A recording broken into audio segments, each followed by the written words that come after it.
Mi-Bak-Agen.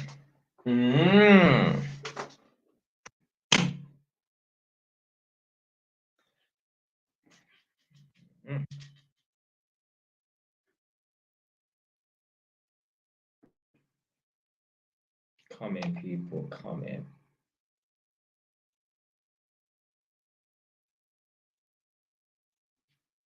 Right, let me double check this connection. See if it's good on that.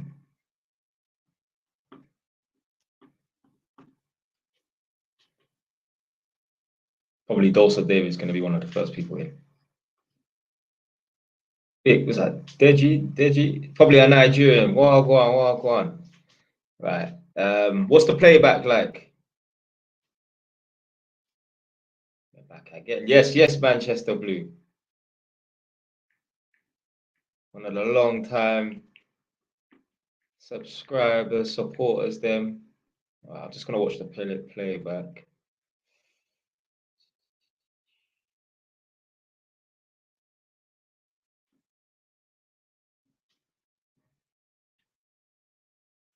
I know the quality is dead, boy, but sure, it's all about the message.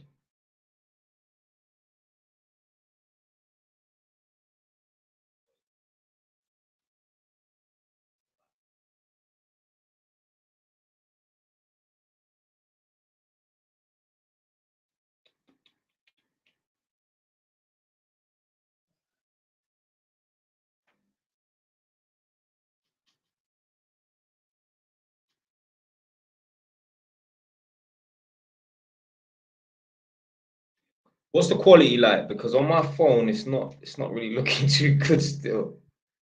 Looks like it's filmed on a flipping 3310 to blood clot.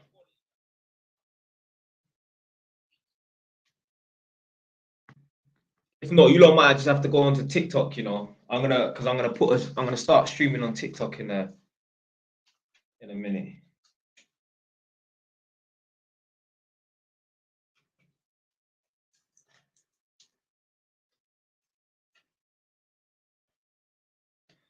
So yes, Mr. T Port adds 1, 2, 3. What's going on?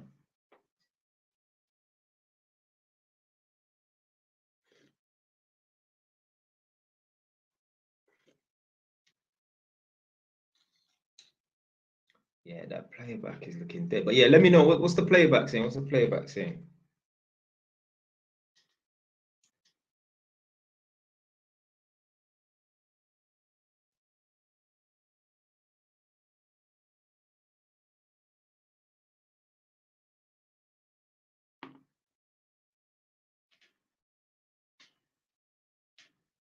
Quality is buffering. Right, let me see if I can get my Ethernet cable. It is buffering.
Man's literally running one cable from a room to the next, you know.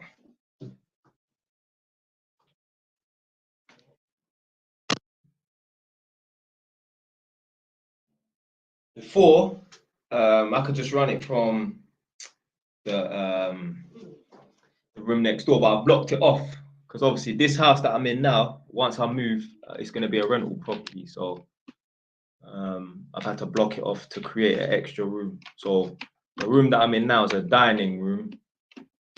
It will be a small bedroom, but it's still bigger than some box. I mean, it's about the size of a box room bedroom. So this will be a bedroom, and then the room next door is the living room. That would be a very large bedroom. So I'll have 4 rooms that I'll be renting out. Right, now to log on to TikTok.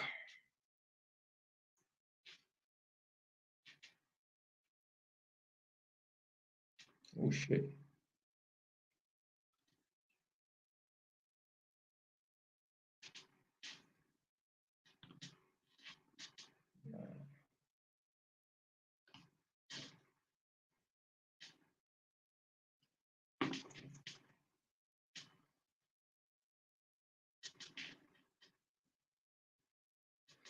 All right, so press 1 in the chat if you think life is harder as a black person. Press 1 in the chat if you think if you was a white person, your life would be easier. For me, I don't think my life would be any easier if I was a white person. No way.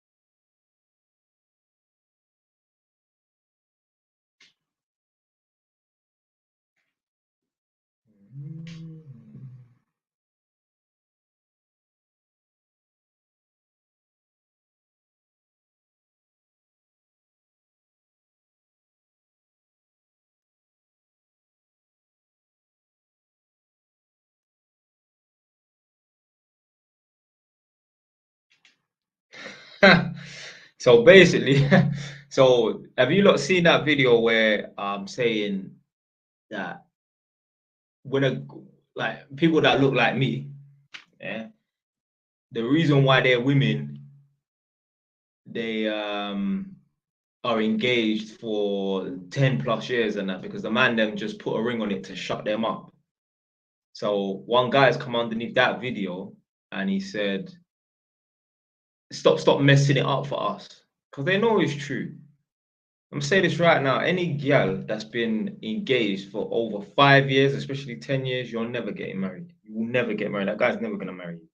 You just put a ring on your finger to shut you up.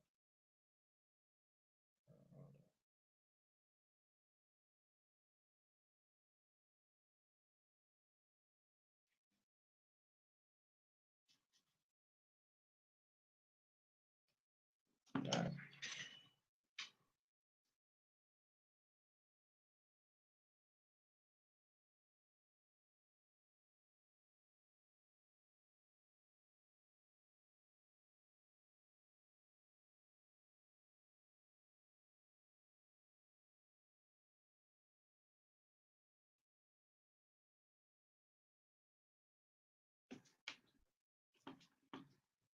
I said Jay White's risen from the dead, you know. It's been a while, it's been a while still. In terms of live streams, I'm back again still.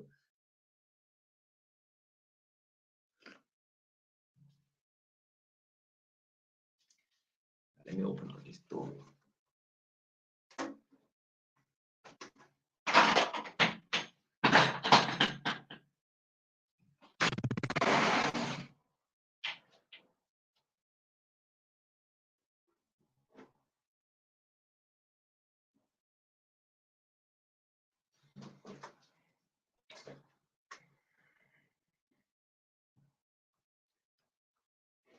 Who's in the chat? Who's in the chat? Who's in the chat? I said yes, G. Don't yes, G me, you know, with that. What's that? What you got there? AP watch or Rolex watch?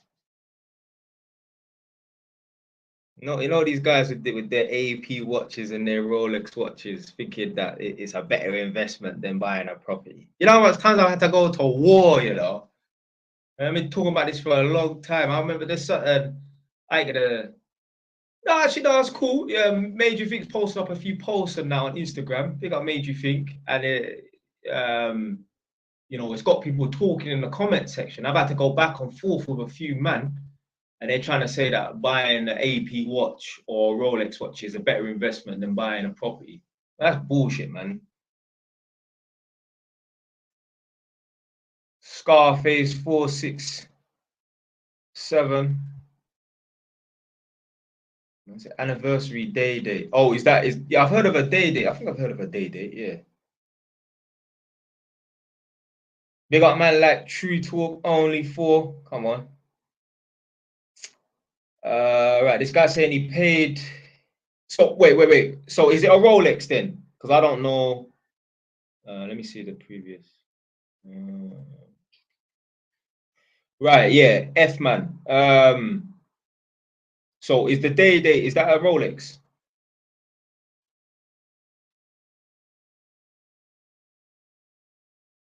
So you're saying it's a Rolex.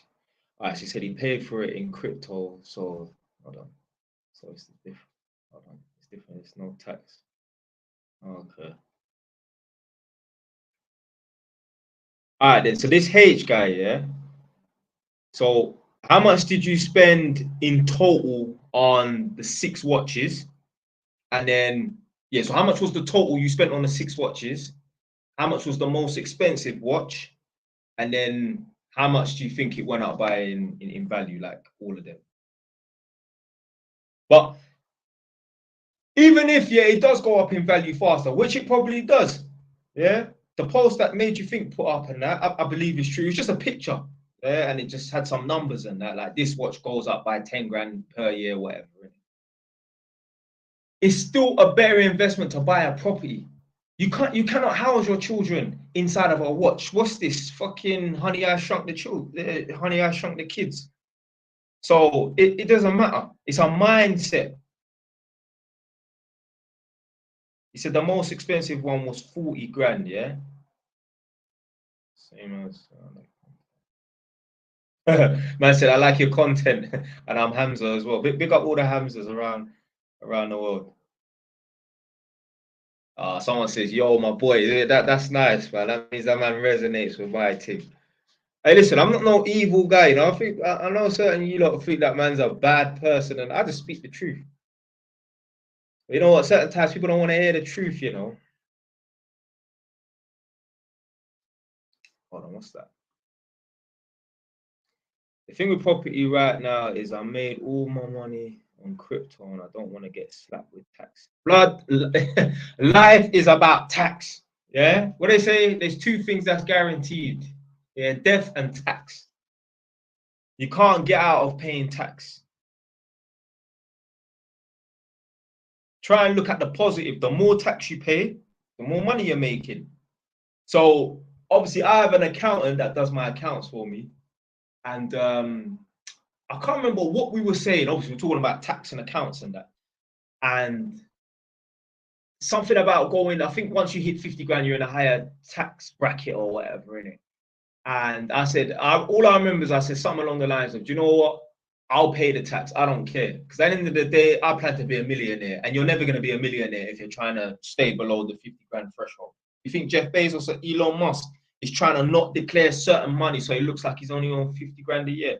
It's just like that story I've told you a few times. At my uni, there was an older black woman. She was like 60 or something like that. She thought she was winning. This woman is cutting off her nose to spite her own face. She thought, oh, let me stay below the 22 grand a year threshold so I don't ever have to pay back the uni degree. Motherfucker, when you should be earning 50, 60, 80 grand a year, you're going to be riding on 22, less than 22 grand a year so you don't have to pay back the student loan. How fucking stupid is that? So literally, that's the definition of cutting off their nose to spite their own face. I would never do that. I'd rather earn 100 grand a year and pay 40 grand in tax than earn less than 22 grand a year and not pay no tax. Oh my days, a man stole my picture, you know. Oh no, hold on. No, something. Right, let me see these comments. Can't lie, Hamza stole 10k from me, bro. Don't pick him up. There's bare Hamzas, man. There was even an older in my ends. His name's Hamza, but he was Somalian though.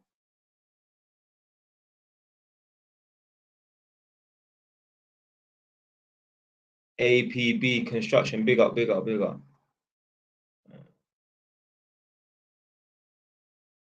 Uni payback is a killer more than some wage. So how much do you pay back then if you're paying back the student loan?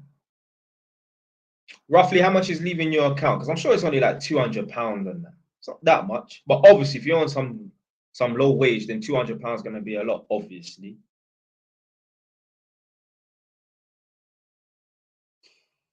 Right. Hold on. My boy finished his level 3 MVQ. He can't find work for a year. Tell your brethren to hit me up on TikTok or Instagram. And then what I'll do is I'll forward a link for an apprenticeships video that I've got.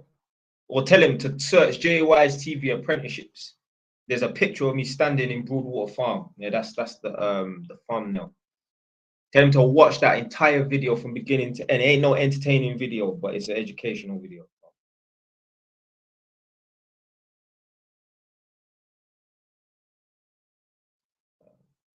So a man asks, when are you planning to birth youths, and why do you think women wants to get birth up so fast? You mean get pregnant so quick?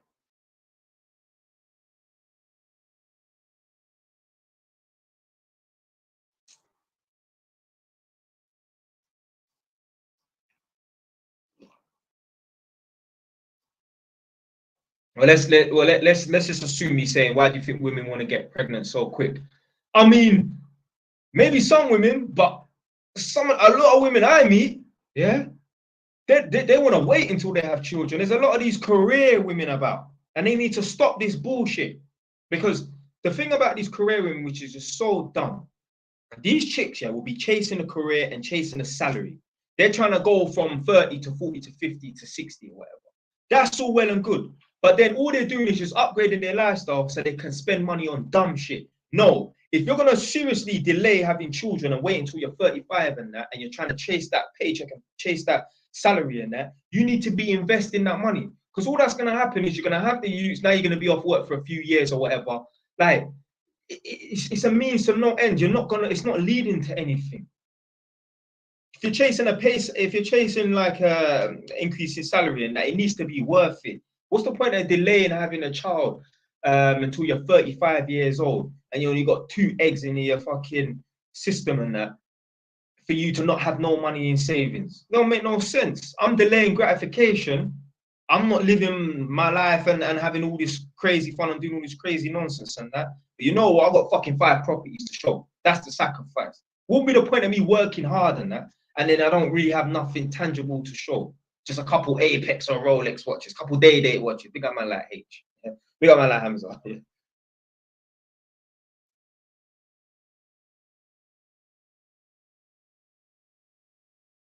So there are a lot of chicks out here that will just get pregnant at 19, 20 and not give a fuck. But there's a lot of these chicks who are trying to be these career girls. I meet tenants and that, and they're like, oh, my daughter's your age. Because I might have asked them, oh, do you have any kids, grandkids? And they're like, oh, my daughter's your age. But no, I ain't got no grandchildren. My daughter, she's a career girl. Like, she wants to put off being having children. Yo, once a girl gets to 30 years old, yo, it's time to start having some children and that. Because you need to be looking for a suitable father for your children.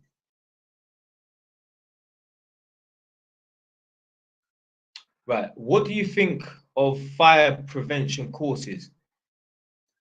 Look, is it one of them courses that you do for 2 weeks? Because I'm sure somebody contacted me and I made a video about that before. I'm sure they was asking about some fire prevention course, and I searched it and it was like some 3-week course. Let me tell you something. Anything that you can get qualified in 3 weeks is not worth shit. I don't give a fuck if they're paying 28 grand a year. It's not worth shit.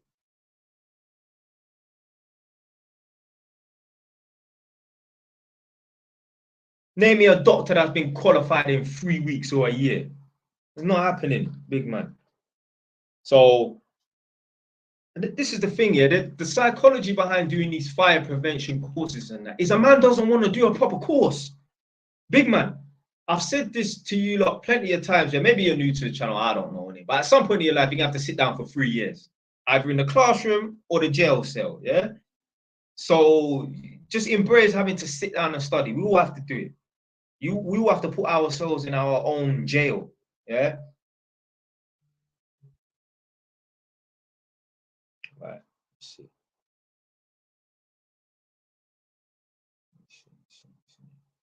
Right. Because these comments, because oh shit.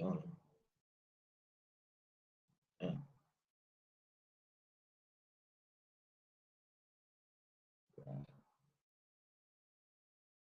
Right. And then yes, big up. Right. If you buy a brick and sell it, how do I get?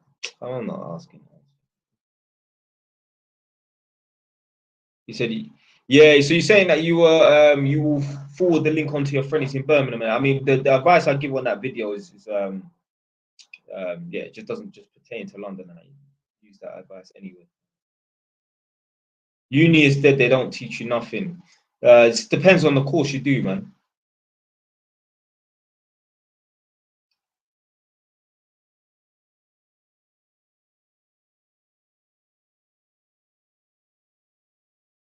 How would you say to save for an investment property?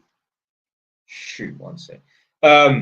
Just listen. What you need to be doing is you need to be increasing the hours that you're working and make cutbacks, so you can maximize the amount of money you're saving. So either increase the hours if you can that you're working. So work extra hours, work on the weekend. Make cutbacks. So stop spending as much money as you're spending. And then if you can, if you're in a field where you can change to being a self-employed man or woman, do that. But definitely, you have to make some cutbacks. A lot of you lot are spending your money on bullshit. I don't spend my money on bullshit. So do you know what? Yeah, I saw a comment. I thought the person was asking me, so I was gonna respond to it, but they weren't asking me, so I left it. They was talking to someone else in the comment section of one of my videos, and it was like, "Oh, how do you save money and that, or how much do you have saved or something?" And I was thinking, do you know what? I don't even know how much money I've got saved up. Like, I don't know how much money I save up. I don't need to know because I know I always spend my money efficiently and I don't blow my money. So it doesn't really matter how much money I save. I've got money saved up anyway, like a decent amount, rainy day money and that. I don't need to consciously do a budget plan. I've never done that. I've never done that bullshit. I don't need to do no budget plan. I don't spend my money like a damn fool. I don't drink. I don't smoke. I don't do drugs. So I don't spend money on nonsense. So I don't need these budget plans and any of that crap.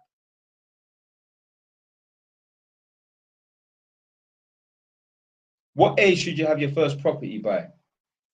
Um, between let's say, obviously, all right, let's imagine, yeah, because I can't say you have to be like me because certain of you lot, yeah, will go to uni, finish at 21 and not get a decent paying job by until you maybe like 25 or something, like earning some decent money, not no shit wage and that.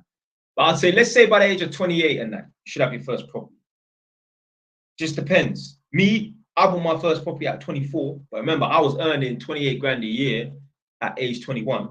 I was able to stay at my mum's house and save up £1,000 a month. So it just depends. And I'm not expecting the average person to have their first property at 24 like me. But obviously it's possible. It's possible.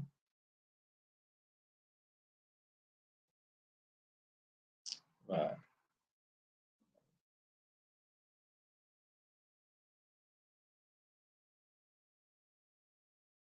Jay Wise, if you were to start from probably the bottom, how will you start and finish? Well, you're trying to say if I lost everything now? I mean, I would just start saving my money.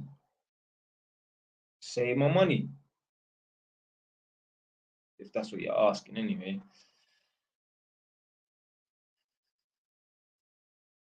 Man, I should be blocking these guys talking about drug dealing in the fucking in the live stream, man.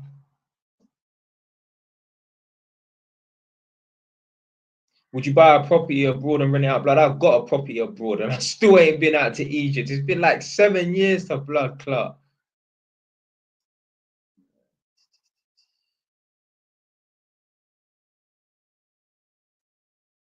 I'm planning to buy a property in Thailand and just live there whilst working there. Nah, I mean, look, you do what you want to do, but why are you going to go to a country that isn't as developed as the UK? We got so many opportunities out here. Why would you want to go to Thailand for? So, me personally, I ain't going out to no third world Ross Club country.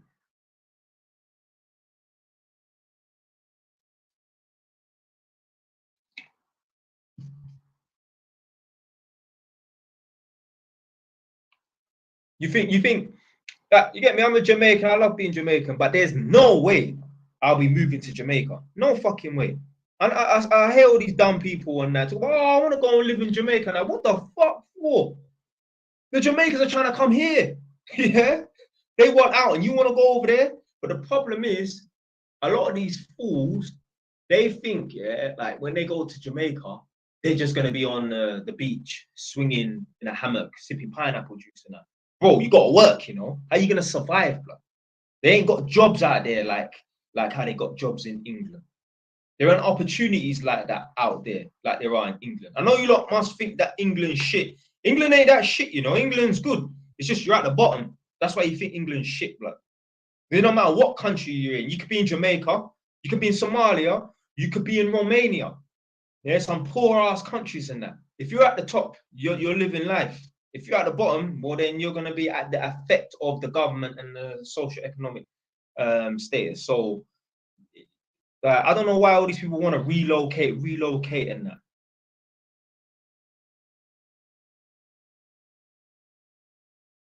All right, let me see. Hold on.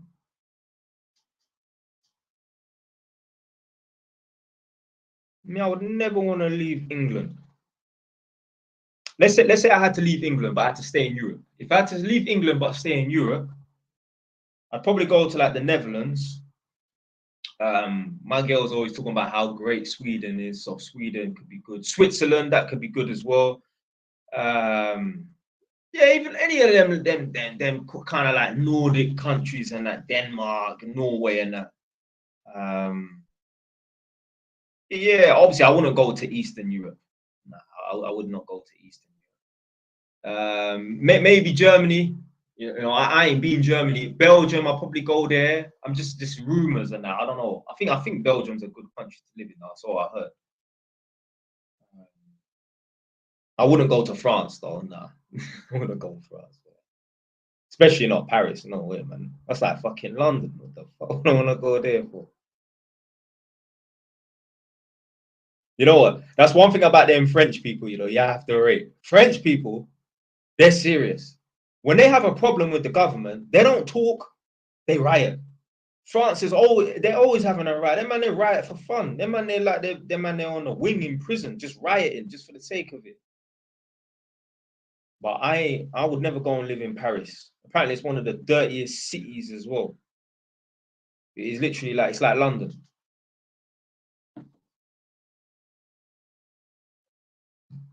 Do you know what I heard? Yeah, is it true that France or Paris, either France or Paris, has the highest Muslim population in Europe or the world? That like, can't be the world because obviously you'd have the Arab countries and that. But yeah, I heard that Paris or France has the highest Muslim population. But yeah, them man, they're serious, boy. When they have a problem, they just riot. They don't give a fuck. They riot. Yeah, so you're saying India has the most, so it might be. So Paris or France probably has the highest Muslim population in Europe. Then. Man said, "Have I watched Kidulthood?" Of course. Hey, big up Kidulthood. I remember that film there, man.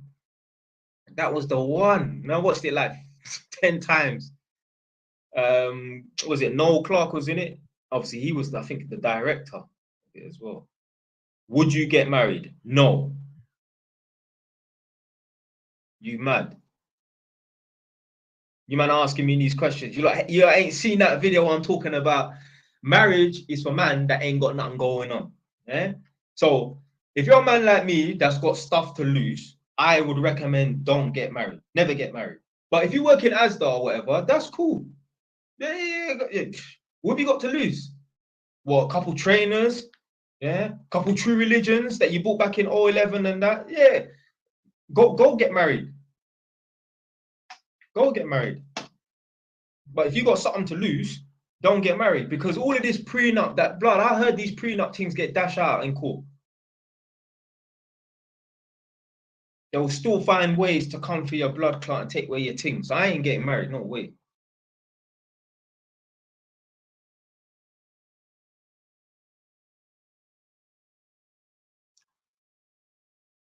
My brethren beat me up in ISIS. No one laid a hand on me. If anything, I was swinging punches in ISIS. What are you talking about?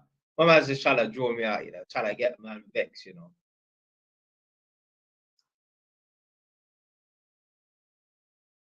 How many properties you got? I've got 5 properties. I've got 2 houses and 3 flats. This house here is my first house that I ever bought. First property I ever bought. What's my net worth? Oh, that's a good one. So, let me add up.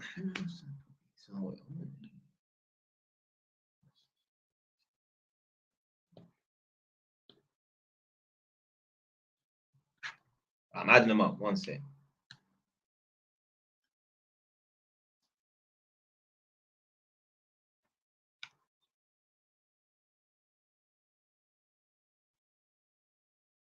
So obviously my properties added up will be worth about 690 grand, yeah? But net worth is all of your assets, if you sold them, minus how much debt you owe. So let's say, yeah, I own 5 properties, yeah, and obviously if I sold all of them, I'll get 690, but I still owe the banks money. So imagine I owe the banks 500 grand. 690 minus 500 grand is 190. So that would be my net worth. Now, I don't know how much my net worth is and that. So obviously I did make a video about this saying that, I've got over like 500,000 in like property and that. There's a word for, I think it's called asset rich or something, or you could be like an asset millionaire. Now, obviously I ain't got £1 million in property and that, but yeah, you could reach like asset millionaire status. Doesn't mean you're a millionaire. To be classed as a millionaire, you need to have like, no, I don't know. Actually, I think it is £1 million liquid cash, something like that. I can't remember, but yeah, my net worth is not 1 million yet. Soon. One day. It's only a matter of time. It's not how. It's a matter of time. Do I still react to Casey Sander videos? I ain't even done one in a while, you know. But yeah, big up Casey Sander still. Right, this is a good one. How do you manage with impulse control? Have ever had a problem? I think it's supposed to say, have you ever had a problem with overspending? Or is it just something that it's always been good at? Always been good at handling and managing money. Always. I've never had like some, like, oh no, man, maybe you lot bleed once a month and that you lot are moving like gal where you just impulse spend. Because I just don't understand. I've always been smart with money as from a child. The difference between men and women is a woman will be in a shop, see something she likes, knows that she can't really afford it because there's other things that she needs to spend her money on, but still buy it. As a man, you go in the shop, you see what you like, you really want it, but you know, I can't really afford it. I shouldn't be buying it because there's other things that I need to prioritize and that. And walk the fuck out of the shop empty-handed. No, don't steal it. Yeah, we ain't thieves out here. But you say no. You are your biggest enemy. If you can't, how can you not control your spending? How can you not control taking out a debit card and tapping? This is why they made this contactless, you know, to make it easier for you lot to spend money. Them inventing debit cards and that was the easiest way to get the government, and this is not conspiracy theory, but them inventing debit cards was the easiest way for you to spend money because you don't even have to physically handle it. You just input and put in your PIN or tap. So you need to get start handling your money properly, man. Right. Is it worth buying? Right. Is it worth buying a flat over a house for your first property in the north, also in West Midlands? It just depends. If you can afford, all right, so someone's asked you this question before. They said, I've got enough money for a flat, but if I save up for 6 months, yeah, then I'll have enough money for the house. Go and save up for 6 months and buy the house. But if you've got enough money for a flat, but you have to save up for 2 years to get the house, nah, go and buy the flat. So if you can save up for like 6 months and get a house, get the house. If you can just, if you have to save up for 2 years to buy a house in that same area, then just go and buy the flat. Get on the property ladder, then restart. Save up some money, buy another property, then restart. Like a video game. Don't get me started on these video games.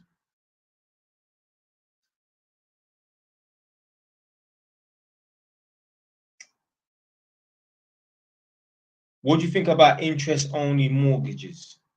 Yeah. When you've got a buy-to-let property, it needs to be interest-only. So you can make a decent profit. Because if I was doing a capital repayment on my buy-to-let properties, then there'll be less profit for me. So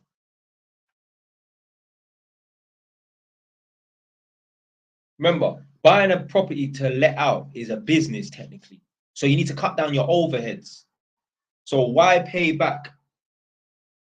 When you can pay back £200, why pay back £500 a month to the lender? You want to cut down your overheads so you bring in more, so you have more profit. Obviously, it would be a good idea long term to be paying off the capital and that, but nah, man. I even if I could pay off the capital, which there are options to do, nah, man. I'll just stick to interest only, man.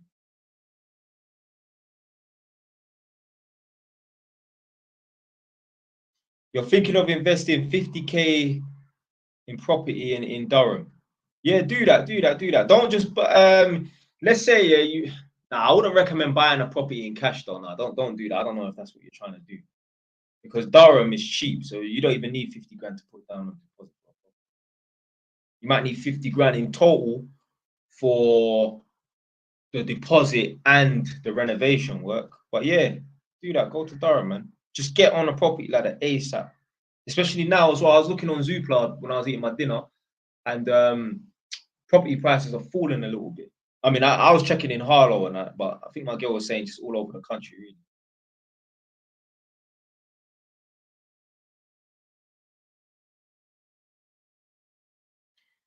Man said, bro, some people are designed to fail in this life. What do you think? I mean, some people are set up to fail. You know, like the foundation is built all incorrectly and that. You just look at normal people, yeah. So most people that start broke end broke, and a lot of people that start rich end rich. Now you're gonna get some people who start poor, like me, and end rich. And you can get some people that start rich and end poor. But for the most part, most people just kind of follow that trend. Most people, if they start poor, they're gonna end poor. Most people, if they start rich, they're gonna end rich. So it's all about the foundation. Are some people designed to fail? I mean, they've just been set up incorrectly. But that's all their parents' fault. All their parents' fault.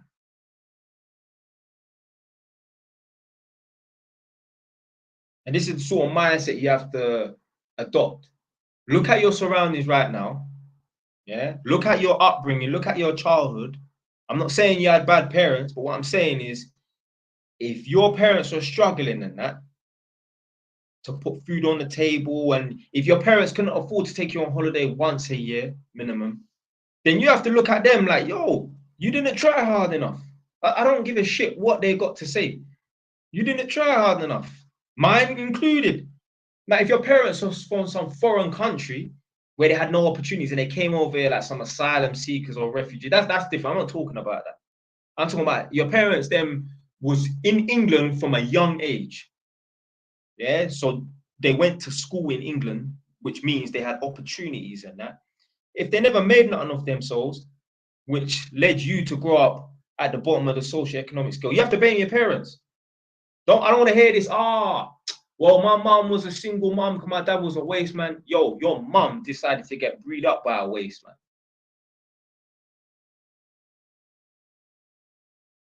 These guys that these women are choosing to spread their legs for, I wouldn't even want to be friends with them. I wouldn't even want to be friends with them. I wouldn't want that fool phone in my phone. And you decided to replicate that jackass. Crazy. Crazy.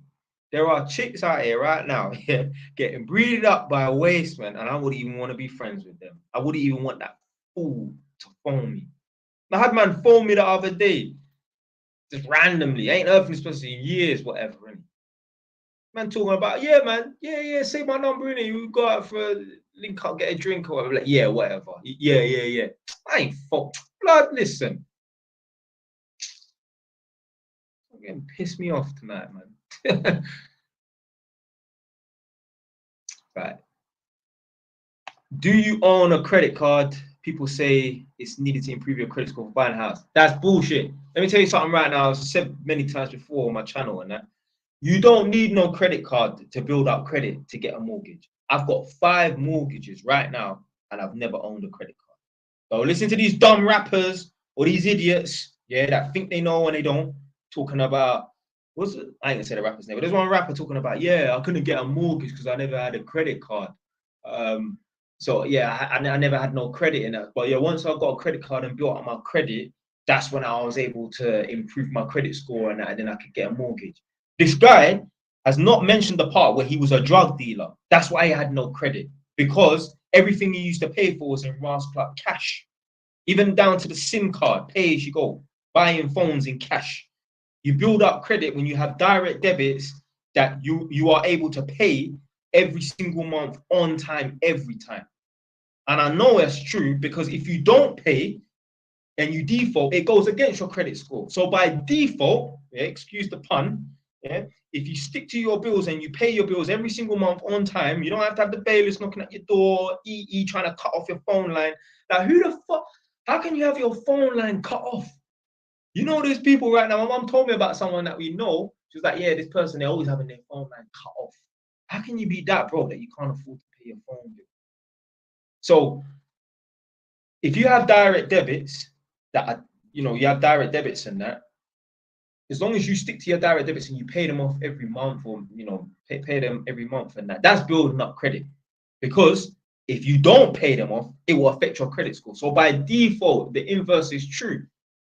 So, and to be fair, in order to be approved for like direct debits and that, like let's say for example, you move into a new property and you want to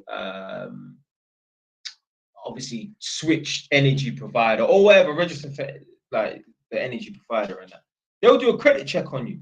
If you want to pay monthly, like pay or every 3 months and that, they'll do a credit check on you because they can't trust people.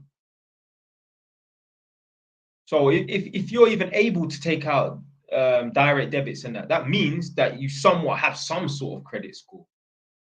Might be entry, might be shit, but you have some. So don't listen to these fucking rappers, man. They don't know what the fuck they're talking about. Man making videos on the internet with a balaclava on talking about don't get on the property ladder, don't get a mortgage. What are you talking about? And then young youths are gonna watch that and think, yeah, man, fuck getting on the property ladder, fuck getting a mortgage and that. You're listening to a man that all he knows is fast money, selling drugs and rapping. A man has not spent 3 years and a man's never sat an exam since secondary school. Don't listen to no one that talks like that. Man don't know about sitting down for 3-4 years studying, 7 years studying.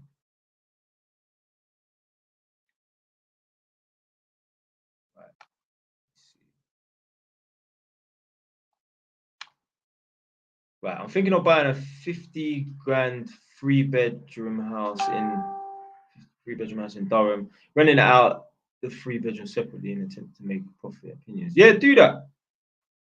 Do that. Just check the thing for HMO licenses and that. Whatever. Oh shit. Do you think buying a house on auction is good? Yeah, I was gonna try and do that one time. Someone asks, can cheating be forgiven? Under no circumstances. Like, if a girl is cheated on by her boyfriend, yeah, take him back. But if your girl cheats on you, don't ever take her back. Never. Never. Think about it this way. There's some people out here, yeah, they've had their car stolen, you know. Their car's been stolen off of their driveway. Yeah, this happens a lot, like to people with their Range Rovers nowadays, because you know, like you got all the keyless fobs and that. But let's say the car ain't even that expensive.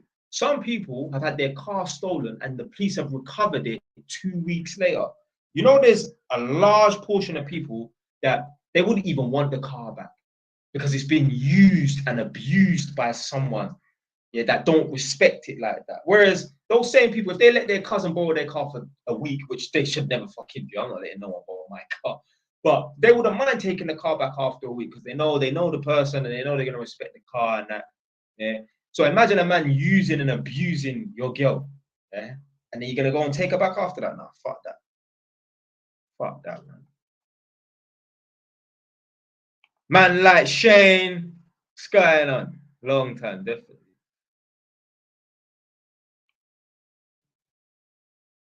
Right.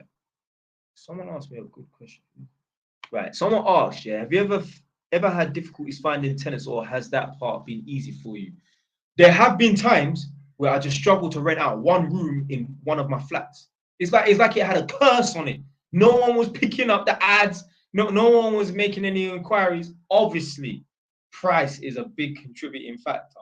Because if you're renting out a room for 550 and that, and that's a little bit higher than the going rate, no one's going to really go for it. Reduce that blood clot to £300 a month. You see them, they'll be lining up around the corner like, yeah, like it's the food bank. So that was partly the problem. It was, I mean, with enough time, I could have rented it out for the money that I wanted, but it was just taking too long. So I just reduced it for a more reasonable price.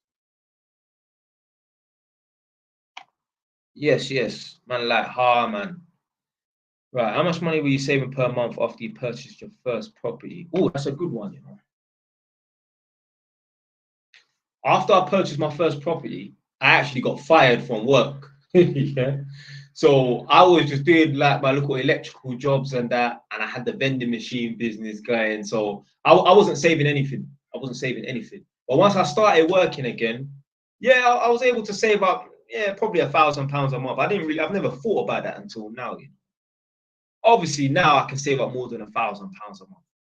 In this current climate right now, I would say I'm fixing up my other house, so I can't. I'm probably not saving nothing. I don't know. I don't even look at the money. I just spend because I know I'm not spending my money on stupidness. So I don't even need to worry about how much I'm spending or how much I'm saving. I buy what I need to buy. Obviously, I ain't gonna go and buy a pack of tiles for £60 when I can buy a pack of tiles for £25. Let's not get silly now. How much was your salary? Oh, how much of your salary were you saving after you purchased it? Oh, no, I've already seen that. Do you just rent out your 2-bed flats on open rent kind of thing? No, so I've got 2 rooms that I rent out. So I rent out the living room and I rent out the bedroom. Right. Do you only stream on YouTube? I never see when you're live. I mean, I ain't been on for a while, but I'm on TikTok at the moment as well. But when I stream on TikTok, I stream on YouTube at the same time. Oh shit, I got bare messages. Right, someone asked, yeah, plumber or electrician, what pathway should I take? I'll tell you what you do, yeah? Binge watch some day in the life of a plumber videos, binge watch some day in the life of electrician videos, and then make your mind up which one you want. With the plumbing thing, there's a lot of opportunities there. Like, you know, more things go wrong with plumbing than electrical. If you live in a council house and you've lived in that house for, let's say it's your parents' council house. If you lived in the same house for more than 15 years or something like that, I guarantee you can count way more times a plumber's had to come out than electricians had to come out. Easily. Things leak, toilets break. You rarely get electricians. You rarely need to call an electrician for a problem and that.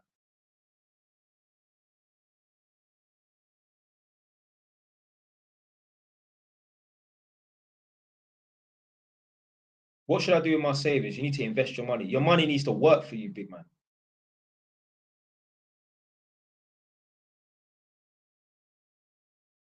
What side hustles would you recommend other than property and that? I'd say everyone should be jumping on social media and uploading videos. You don't even need to make your own content. I don't know, make some stupid channel. Yeah. Car crash compilations, cat videos, I don't know. But you spend a lot of time watching other people's content and that. Why don't you start uploading content? You just go onto YouTube, take videos off of there, cut them up and put them on TikTok. It's gonna take a lot, it's gonna take work to build up a following that, but you're better off doing that than just watching other people's content and consuming. You need to be a producer, not a consumer. There's two types of people in this world: producers and consumers. I know what one I am. Yeah. Obviously, even though you're a producer, you're gonna consume a little bit. You can't just produce. Yeah. But yeah, you need to be more of a producer than a consumer. Do you buy crypto? No, I don't. I don't know about them. I was gonna say internet money. I don't know about the digital money. So guys can cheat. Yeah. What area are you from? I'm from Edmonton. Did you have to lower the price? Obviously, I'm reading these comments, but obviously they're old, innit? Are you self-employed? Yeah. What do you think about being an electrical improver? Well, I mean, you need to become fully qualified. Yeah, you can't stop at being an electrical improver. That's not good enough. My mum wants me to pull all my bread on one property and pay it off. She don't get why that's bad. Yeah, you don't do that. You don't want to pay off. You don't want to buy a property in cash. If you've got 200 grand, don't buy a property in cash. Go and buy 4 properties and put down 25% on 4 separate properties.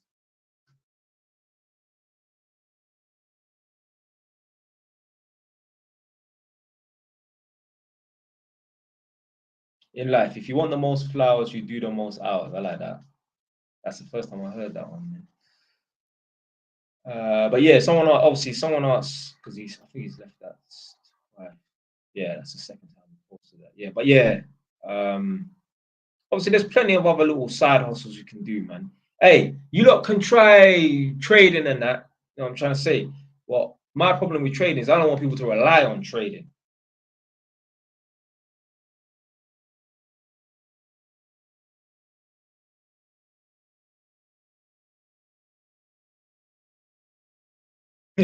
Boilers always act up. Yeah, I know, I know.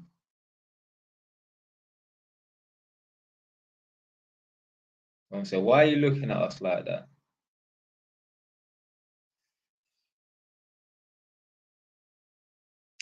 I'm 19. Do you recommend the LISA right now? Yeah, why not? I'm sure, obviously, I get confused with all these LISAs and ISA accounts and that, but is the LISA the one where you put in £1,000 a year and then after 4 years you get £1,000 free or something? I can't remember. But what do you think of occasional smoking cigars or cigar reloads? I've never heard of cigar reloads. I mean, I don't get involved in smoking. What's the point? What's the point of occasionally doing it? Just don't. You know, smoking cigars and that's not gonna make your life any better. Obviously, big up man like Andrew Tate. They don't mean you need to be smoking cigars, man. Shit. Fucking hell. Telling you, Andrew Tate's put 2 things on the map: Romania and fucking cigars, you know, and Bugattis. Bro, I'm 23, going to graduate in 2 weeks and got 19K in savings. Yeah, that's good, man. When I was 23, I did not have. Yeah, I mean, yeah, I might have possibly had 19K in savings, but yeah, it's still good, man. It's still good. Obviously, I say that, like, you know, you should seriously start saving up by the age of 25, and by the age of 30, you should have 50 grand saved. By the age of 30, you should have 50 grand saved. If you ain't got 50 grand saved by the age of 30, then you should be sitting on a property. One or the fucking other. Someone asked best ways to save. Well, obviously, I mentioned this before, you probably knew. Work more hours so that you can earn more money and save more money and make cutbacks. Instead of going out every single weekend and blowing £200, go out every other weekend and blow £100.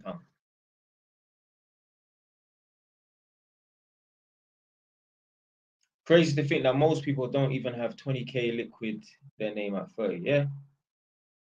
And there's certain man that will sit here and think, well, I'm 32, I don't have 20k liquid. The 20 grand or whatever amount of money is not going to come overnight. This is something that you have to do month in, month out. Discipline is the key. Yeah? You need to master discipline, because it's only discipline that's going to allow you to save up £1,000 a month, month in, month out. Because £1,000 is a decent bit of money. You know, you can enjoy yourself on £1,000. You don't. You say, I'm not going to enjoy myself, or the enjoyment is going to be to the bare minimum. I'm not going to blow the money in that. I'm just going to save it. And you know what? If you can't hang around with certain friends and they don't want to associate with you because you can't be spending money and going out, forget them. I guarantee you in 10 years' time, if you did blow the money and you did live your life, and I guarantee in 10 years' time, you probably wouldn't even speak to most of these people. So what's the fucking point? What's the point? One sec.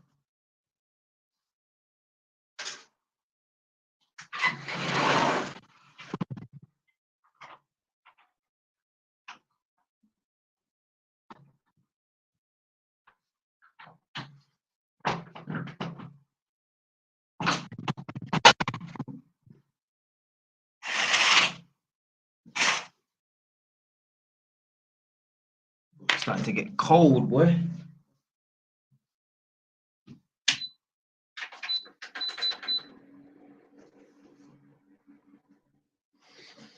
Right, let's get back to these comments.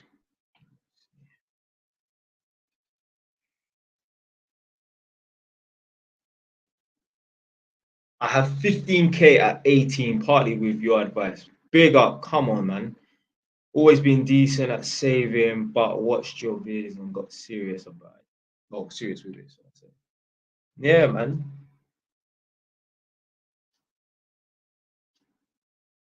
Let's stop spending money and put these fucking restaurants out of business.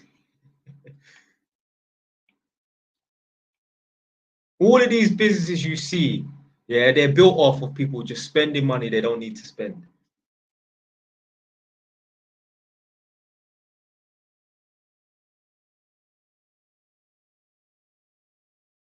I mean, me personally, I rent out my property and I manage everything. I don't have no estate agent or none of that crap.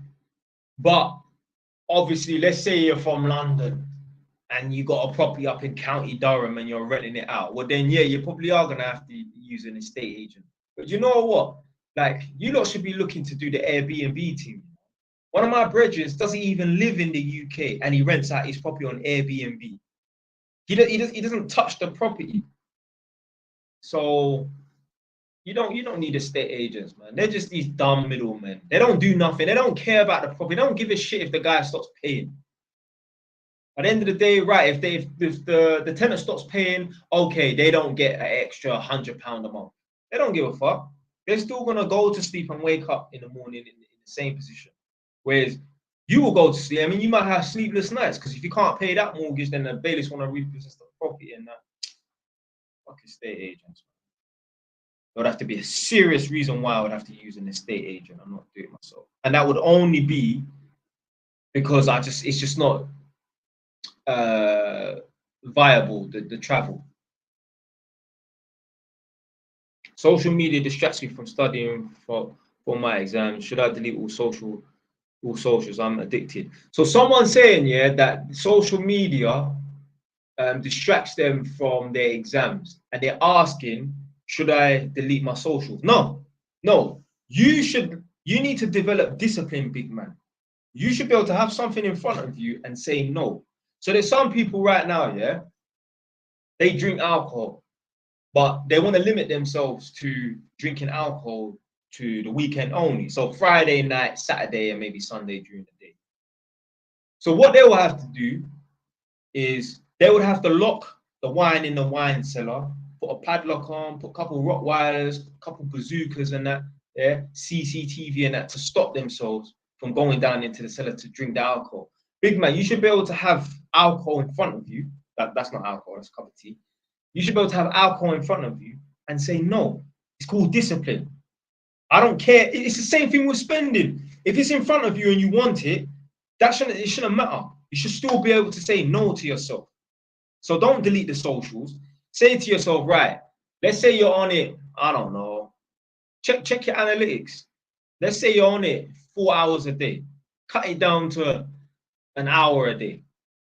Yeah? Or say to yourself, right, I'm gonna go on it in the morning and then at night, and that's it. I'm not going on social media throughout the day. I don't care. But you don't delete the apps. How you gonna watch JY's TV, baby? No, I'm joking. But no, big man thing, don't delete the apps because you're not dealing with the problem. The problem is you. The problem is not the apps, big man. The problem is you. Yeah? There's certain people out here, for them to not drink alcohol, they can't walk past any off licenses. What were you talking about? No, you should be able to go in there and go down. There's some people right now, yeah, they're trying to what do they call it when people stop drinking alcohol? There's a name for it. But anyway, there's certain people right now, when they're in Tesco's, they can't go down the drinks aisle, you know. What kind of craziness is that? No discipline. You should be able to see a sign saying free alcohol. Yeah, we even put the the shot glass to your lips and drink. Yeah, and you should still be able to say no. You are the problem. It's not the apps.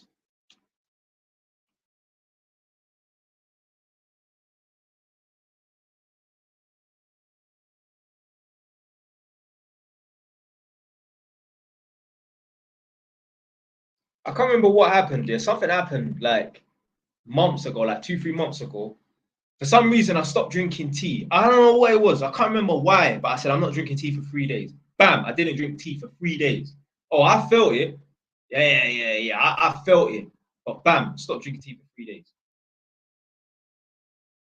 Do you know what you do? Don't delete the apps. Don't go on no social media for 3 days. I've said it, now you got to do it.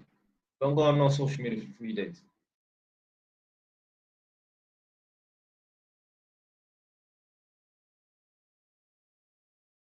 I say, yo, bro, I'm thinking about doing an electrical apprenticeship, but I heard the pay is like £5 an hour. But I see guys on TikTok making £1,000 and that trading and drop shipping. You can do both. You can do both. You can be an electrician and do trading and drop shipping. You're not at work 24 hours a day, you know. You do your 8-hour shift, come home, you got 4 hours in the evening. You're on this live stream, yeah, you got time. So you can still do the apprenticeship and make money on the side as well. You need to be busy. You shouldn't have 4 hours to sit around and do jack shit fuck all. I don't have 4 hours to sit around and do jack shit fuck all. No way. No way. I've always got things to do. Even if I'm not at my house. Like right now, yeah, yesterday I was at my house, yeah. I'll do a little bit of work there after work, come home, and then go back there in the evening. Yeah, and be there till like 12 o'clock. I might only be there from 10 till 12 in the evening, but I was there from 5 till 7 or something like that. If I'm not going to my house, then I'll be doing something on social media. I'll be cutting up videos or something. You always got to keep yourself busy, man.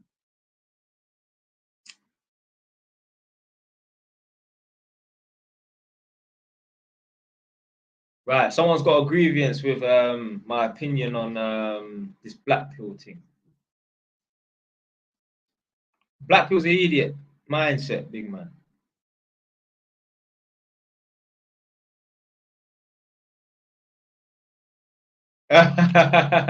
You're using my words, big man. Some man wouldn't be able to turn on that heater. They're in a heat or eat dilemma. So what? It's the 13th of June today, yeah? Obviously, today, I don't know where you lot are, but the weather's been kind of shit today. But let's say the weather is okay and it's relatively warm. It ain't got no fucking heat wave, but it's okay. There's certain people, after March, they don't turn on their heating, you know? I will have my heating on in the summer. I don't give a fuck. Because I can afford it, because I put the work in to afford it. I've been to people's showers and man's talking about I have not turned on the heating in 3 years. How can you not have turned on? How can your how can your radiators not had no heat in 3 years? Motherfucker, stone cold. We got a man like incognito. But yeah, seriously though, you are the problem. If you can't put down, if social media is getting in the way of your exams, you got a problem, man. And deleting social media is not gonna help, because then you're gonna find something else to distract yourself. Everyone is distracted. They're distracting themselves.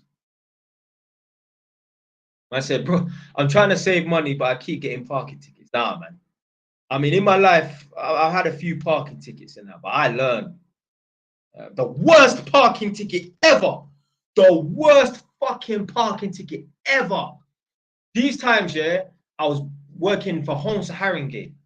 So I used to drive my car from Edmonton to Tottenham, yeah? I used to drive down Tottenham High Road and then bus a right and go down Lordship Lane and then go down to Broadwater Farm, yeah?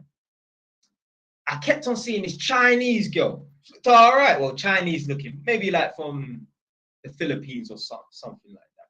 She didn't look super Chinese, yeah? She looked a bit Chinese. Kept on seeing this thing, yeah? So one day, I just like, fuck it. Next time I see this girl, I'm going to pull up quickly, yeah, and get on. So one day, I'm driving down Tottenham High Road, yeah? Obviously, I'm driving down there same time in the morning, every morning, like 7:30. I see the girl. She was just about to come out of the shop or whatever.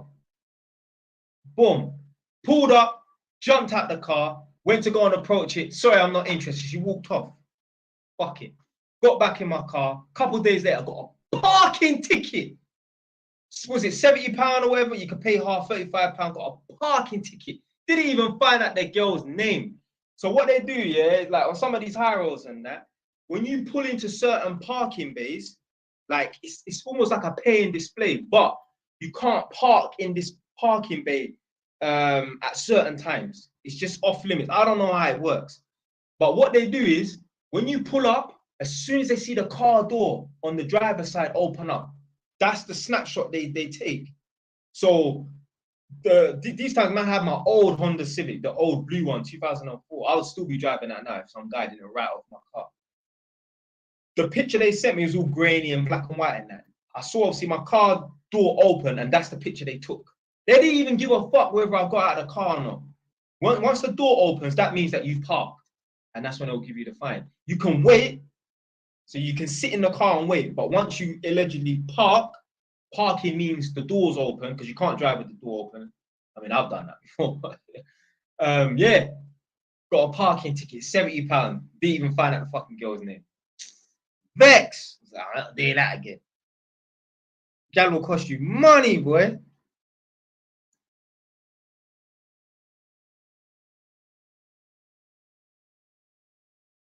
I said anything green get bun, you know. Jesus Christ. Right, you lot are gonna have to resend some of these messages because I'm on like I've got 52 new messages. So.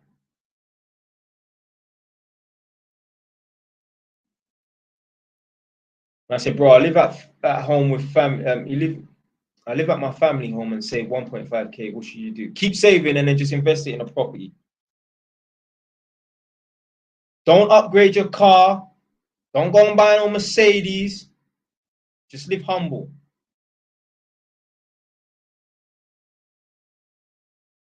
JY, do you put any capital in gold or silver? Nah. But I'm not opposed to people doing that. You want to do that, do that.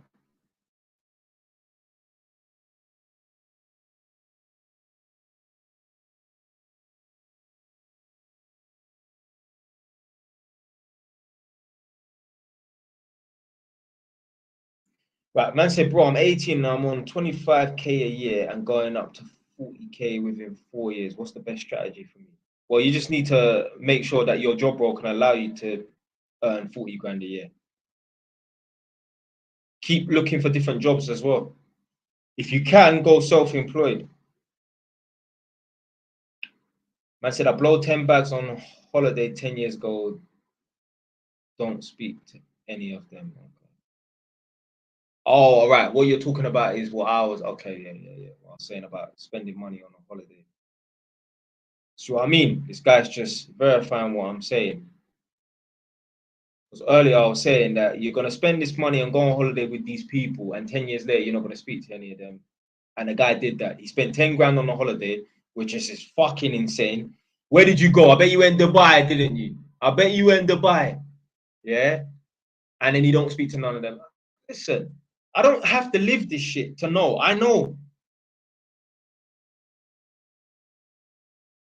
Would I say a smart man learns from his own mistakes, a wise man learns from the mistakes of others, and the greatest men, they not only learn from their own mistakes and the mistakes of others, they use what they learn from other people's mistakes to educate other people. So me, I'm an observant man. That's why I don't make the same mistakes that other people make. I'm not gonna go and get married and get cleaned out and have to live in a fucking house share to know I shouldn't get married. No. I just observe other people. I'm like, right, he fucked up there. I'm not gonna fuck up there. Simple. There was thoughts on reselling as a side hustle. Yeah, buy and sell cars or whatever, buy and sell stuff. Yeah, the old school way of making money: buy something, sell it for higher value. What type of tea milk? What type of milk tea? I mean, I just use the green top semi-skimmed milk. 9 to 5 still a scam, even on 100k a year. Don't care what anyone says. I mean, it's better to work for yourself or run your own business, obviously, innit? Why don't people understand 9 to 5 is temporary? Yeah, it's temporary. It's temporary. Me, I don't even work 9 to 5. I work part-time. Right. Someone said, JY's thoughts on rent to rent. I mean, you can try it, do it on the side, but don't rely on other people's property to make money off of other people's things. Get your own things, big man. Work on 9 to 5 and got 20k, but thinking to do Cali phone on the side. I don't know what that is. How old were you when you started your apprenticeship? I was 19. If it's summer, I ain't turning here. Shit, right, bro. I work a stable 9 to 5, but see the man them bang F and no cousins that move kilos. I'm bare tempted. I mean, you can. Hey, it's up to you. When you're in prison, send me your details and I'll put £5 on your books because that's where you're gonna end up, big man. Those guys there, yeah, are cheating the system, doing fraud, selling weed, selling kilos, crack, heroin, white beat, whatever you want to call it, yeah. They're living 20 years ahead of everybody, but they're just gonna make up for it in a jail cell. They might not do 20 years, but they're gonna be sitting behind bars for 5 years. Fuck that, man. I don't do that, man. I was even thinking about it today. Obviously, every now and then I'll hear about people growing weed in their house and that. And I was driving my car and I was thinking, you couldn't pay me on top of the money I would make from drugs to sell drugs. No way. I'm not risking my freedom, blood. No way. I'm not risking my freedom. Because the thing is as well, yeah, these guys that are selling these drugs and that, making this fast money, a lot of them don't even invest their money. They're just spending it on dumb shit. Just dumb shit. Most of the things that we spend our money on is bullshit. We don't even need it.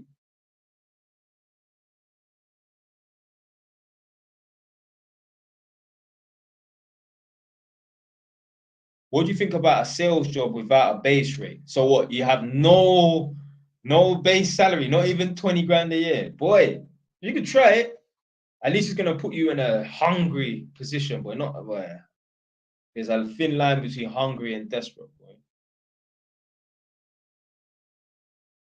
Right, what do you think about earning 900 before tax at 21? What are you working 2 days a week? Nah, man. If you're earning 900 before tax, I'm assuming that's 900 a month. Yeah. If you're earning 900 a month before tax, that is not good. Where are you living on that? One of the Scottish Isles or something like that, where you got a population of 5 people and a shop that only opens for a couple of hours, and that is not. You're not going to be able to get anywhere with that. It's going to take you a very long time to be able to build up capital and that. You need to. I don't know why are you working for 900? Is it because you're uneducated or unskilled or you don't have a trade or whatever? Why you can't demand more money from a workplace? Oh, that's nice, man. Man say, Jay West, I'm your biggest fan. Big up, man. Big up, respect. What's your views on negotiating a wage as an apprentice? I mean, try it. At the end of the day, yeah, as long obviously if it's your first month on the job, don't you dare try and negotiate no extra wage in that. But if you feel that you truly are bringing value to your mentor, like if your mentor's life will be harder if you don't turn up to work, and if your mentor is earning a considerable amount of money because you're his apprentice, then yeah, you have grounds to ask for a higher salary or increase your wage and that. Because especially like when you're experienced as an apprenticeship, because there comes a point, yeah, in your apprenticeship journey where you're just as good as a qualified electrician. It's just them man there have more experience. But there comes a point where you're basically just the same as your mentor. It's just for whatever reason you ain't passed your exams yet because it's just not that time.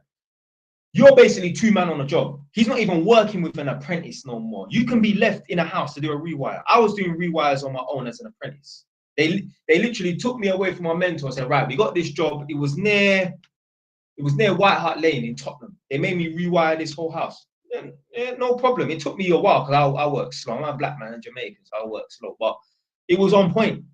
Yeah. So obviously I didn't work for a guy that was paying me. I worked for a company. So obviously it would probably be a bit more difficult. But if you work for a man and you're bringing him a decent amount of money and that, and if you take time off work, his life is going to be hard, then yeah, you bring value to him. So therefore your value should be compensated. So yeah, ask, even if it's an extra £2, ask. You got nothing to lose.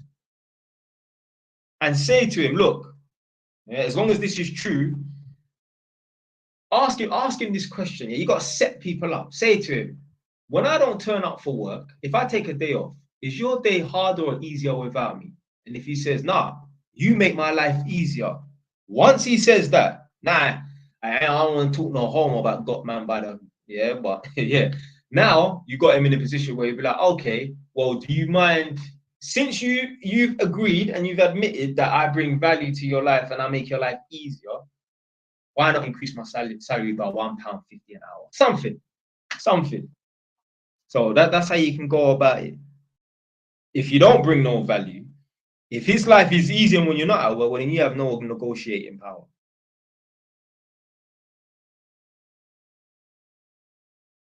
How do you promote your property and get someone to buy it? Well, I don't sell properties. I rent rooms, but you can just put them on. You can advertise rooms on Facebook, Room Finder, Spare Room, all of them apps there.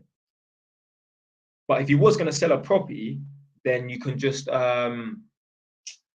use like Zoopla, Rightmove, On the Market, those sort of like internet estate agents. Right. Yeah, that is fucking crazy. A man said, when I was working in Tesco's, some of these lot were there for 30 years, you know. Imagine even working in Tesco's for more than 2 years. Crazy. No ambition whatsoever. How can you spend 30 human years working in Sainsbury's, whether it was the same branch or not? That's 3 decades, you know, stacking shelves or on the checkout. You've seen, if you've worked in the same branch of Tesco's or Sainsbury's or whatever supermarket, you would have seen children being born, growing up, and having their own children. Yeah?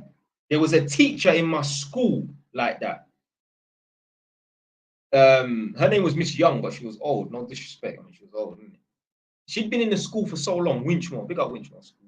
She'd been in the school for so long that she had taught some of the students' parents. Yeah, like that. So that is just crazy. Crazy working in Tesco. You should not work in the same place for 30 years. I don't give a fuck. It don't matter what the profession is. Because even bankers and stockbrokers, they don't work for 30 years. They might retire after 15 years. Well, they can if they want. You got to move on. Yeah, a part of growth and that is just moving on. If you know a man right now, yeah, who's lived in the same postcode for 30 years, 40 years, or the same postcode for his whole life, just know that guy's broke. Do you think Jeff Bezos, Elon Musk, or Drake still live in the same place they grew up? Do you think Alan Sugar still lives in Hackney, in Clapton? No. I think he lives in Loughton, allegedly, which is like near Buckhurst on the outskirts of East London. No rich person still lives in the same area that they grew up in. No, it doesn't happen. Maybe they might come back for whatever reason for a few years, but at some point they're busting back out. My girl was talking about moving to Edmonton. I was like, no, I don't want to move back to Edmonton. I love Edmonton. Yeah, I love Edmonton, but I wouldn't want to live in Edmonton. Nah. I love going there. I love being there. I don't want to leave when I'm there. I want to stay. But I don't want I can't move back to Edmonton. I'll move to Winchmore Hill. I live around the corner. I can't just still live in the same postcode. I know it don't really make no difference in that. But I mean, how am I going to get that big detached mansion? They don't have big detached mansions in Edmonton, so I'd have to go somewhere else. They don't have the space for it. They don't have detached houses in Edmonton. Man. But yeah, a part of growth and that it simply is about relocating, going to different places and that. How the hell are you supposed to be a good networker if you're around the same people day in, day out, and you don't speak to no one new? The people that are well connected are people that are at different places all the time, talking to different types of people. How are you going to network if you're around the same people every single day? That's why I'm so glad I have the job that I have. The only problem is the caliber of people are low. Working in social housing, you're going to have people at the bottom. Anyone less than them is fucking homeless. I wish my job would allow me to work in rented accommodation. So people who pay private rent, £1,000, £200 a month, whatever, innit? Yeah? You'll meet a different caliber of people. Think about it. Where do all the crack addicts live? Where do all the broke people live? Where does the girl with 5 kids with five different men live? They live in social housing. So these are the people that I'm going to meet. Every now and then I might meet someone who, yeah, like they're over certain, yeah. But most time, nah, you just you're just meeting people that are at the bottom of the social economic scale. And people who live in council houses, and it's not their parents' house, because if you live in your parents' house, a council house, I'm not blaming you for your circumstances. That's what you're born into. People that live in a council house, yeah, and they're the one that on the rent book and that, they'll get angry. Bro, don't get angry at me. Do something to better your circumstance and situation. You need to blame yourself. You did not put in the work. That's why you live in a council house. I put in the work. That's why I don't live in a council house. Turn that heater off, man. Fucking hot, man. Right, okay.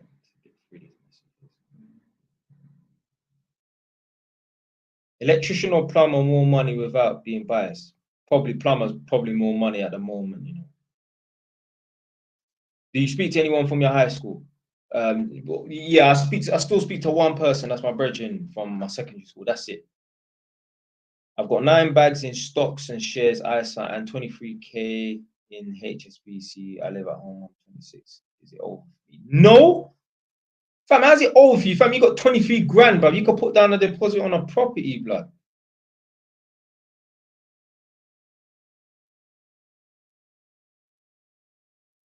Thoughts on construction and trade sales. So do you mean like working in Howdens or something like that, where you're selling?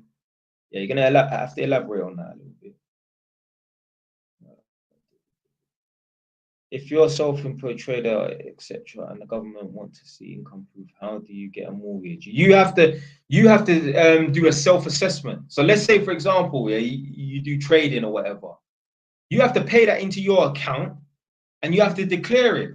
So you can't play these games. That's what I'm saying. Yeah, if you was in the beginning of the live stream, do you remember I said, yeah, that like I'm not trying to fall below the 50 grand a year mark so that I'd pay less tax than that, because you're cutting off your nose to spite your own face. You're never going to become a millionaire if you think to yourself, right, let me fall below the 50 grand a year tax. I mean, it is possible, but it's going to take a very long time. Yeah, you're better off just taking the hit and paying the money and that. So what you have to do is you have to declare that income. If you're earning, let's say 70 grand for the year total, then you have to just pay yourself. You have to just declare that and pay the tax on that. There's no way around tax, big man. There's tax avoidance schemes, which is legal, and there's a way to minimize tax. But at some point, you have to pay some tax. You pay tax in the shop anyway. Yeah, VAT. Yeah, you look at the receipt, you will see the tax on it. This is not America where it's all tax-free and that. And I even heard as well in America, like that's why, have you ever been to Costco? Like, so there's a Costco near me in Chingford. It'll be £5 on the shelf, but when you take it to the till, it's like fucking, I don't know, £6.10 or something, whatever, really. Yeah, you add 20%.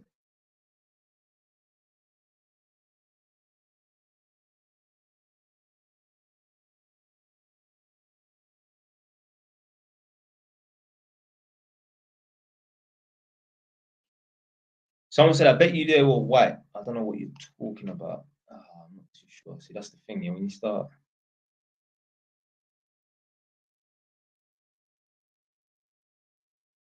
So someone so someone here obviously must have went to Minchmore on that because they said they know who Miss Young is. Yeah. I remember that woman still. What do you think is going to happen to the interest rates over the year? I mean, I don't think they're going to go up. I think it's going to either stay the same or go down a little bit. But to be fair, no, I think my girl said, because my girl's on mortgage, bro, I think she said the banks are increasing rates. So the base rate is staying the same, but the banks are increasing rates. So yeah, I think they are going up. Yeah, I think they are going up. But at least the base rate is staying the same, because there's always going to be a lender that will have a better interest rate than other lenders.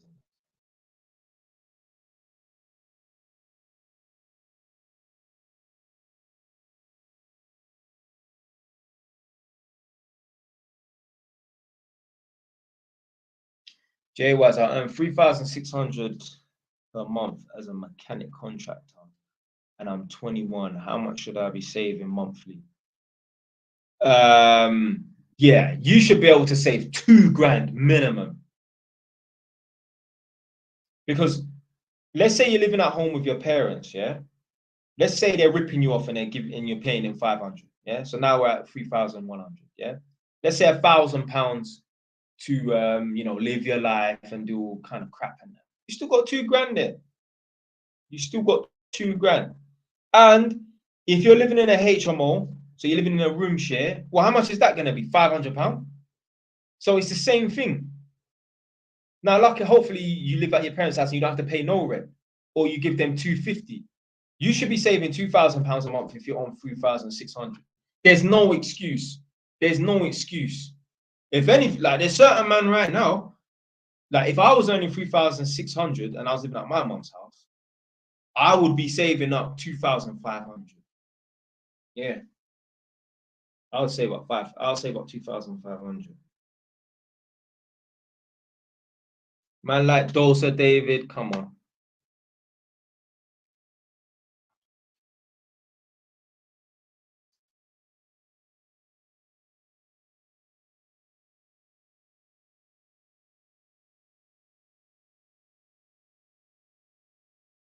Yeah, I heard. I think it's trying to say there's a guy in his company in there 35 years, man. Is your girl Jamaican? No. Man said J Wise, God bless. Yeah, big up, big up. Obviously, I don't believe in God and that, but if you're sending positive energy my way, no problem. How old are you, bro? 31. I'm gonna be 32 soon, you know. I'm getting old. 30 blood clot 2 in September.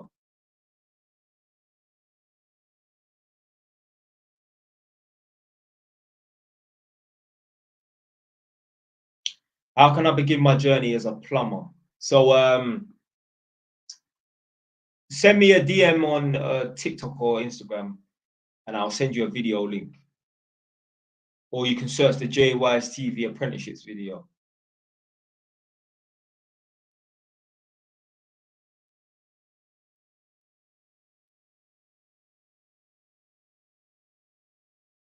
Do you know what? I know a man who's actually doing like, he's an aviator, so like I think he just does it for fun and leisure, but You know, one of them, actually, it's not a one-man plane, but you know them two-man plane things? One of them, I'm doing the sound effects and that. Yeah, man's doing that. And you know what? Actually, my mechanic can fly a plane as well, actually. You know? So yeah, I know two people still.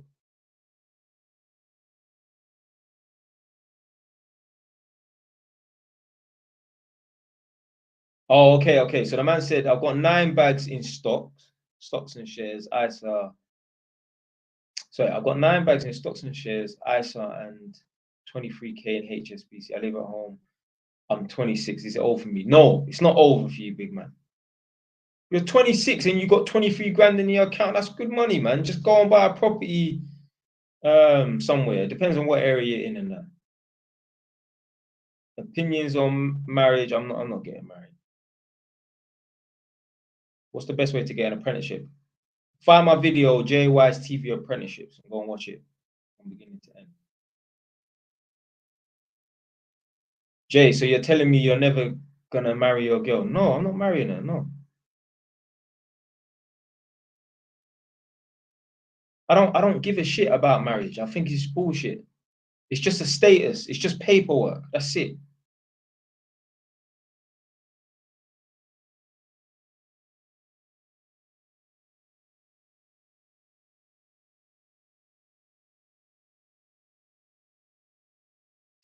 Fam, oh, I need to put that heating back on.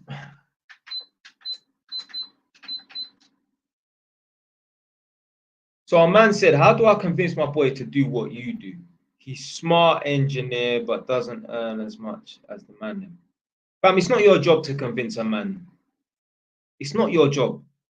It's not your job. It's his fucking mum and dad's job. Listen, let me tell you something right now, yeah? You're on a path, you're on a mission, you're on a journey. If the people that are around you cannot keep up and they're not trying, just leave them behind. Just leave them behind. I've had to leave man behind. I don't give a shit. I don't give a shit. If I see a man, that there's certain man I know, when I look back through their time, I'm like, yo, between 20 to 30 years old, you haven't achieved anything. You've just leased a couple of nice cars and that's it. I can't hang around with someone like that. I need to be around, man, that's moving forward. You don't have to be moving as fast as me because everyone's circumstances and everyone's timeline is different. But I need to see progress from you or else I'm not hanging around with you. A chain is only as strong as its weakest link. So I'm not hanging around with no one that's not moving forward. You don't have to move as fast as me. I'm not talking about that. But I need to be around people that are moving forward. Like the people that I know right now, yeah, that ain't made no progress over the last 10 years. I know when they get to 40 and I look back through their timeline from 30 to 40 years old, they're going to be in the same position. They're not going to have made no progress. I'm not hanging around with people that don't make progress. You need to be moving forward or I'll move on. I said do more reaction videos. I got reaction videos, big man. They're on my Patreon. Yeah. But there's free videos, so you can watch some free videos on the Patreon. So go to the Patreon, you can watch free videos. Someone asked, how old are you? 31, gonna be 32 soon.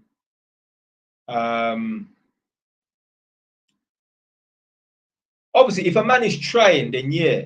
But if a man's not trying, no, forget them, man. Put it this way, you only want to be friends and hanging around with people that you want to be like. If you don't want to be like certain people that you hang around with, why are you hanging around with them? Why are you hanging around with them? If you was to die and come back to life and be them, would you be happy? If the answer is no, I'm not talking about looks wise. I'm talking about who they are as a person, where they're going in life. If you wouldn't want to be in their position, if you wouldn't want to swap positions with them, stop hanging around with them. Find new friends.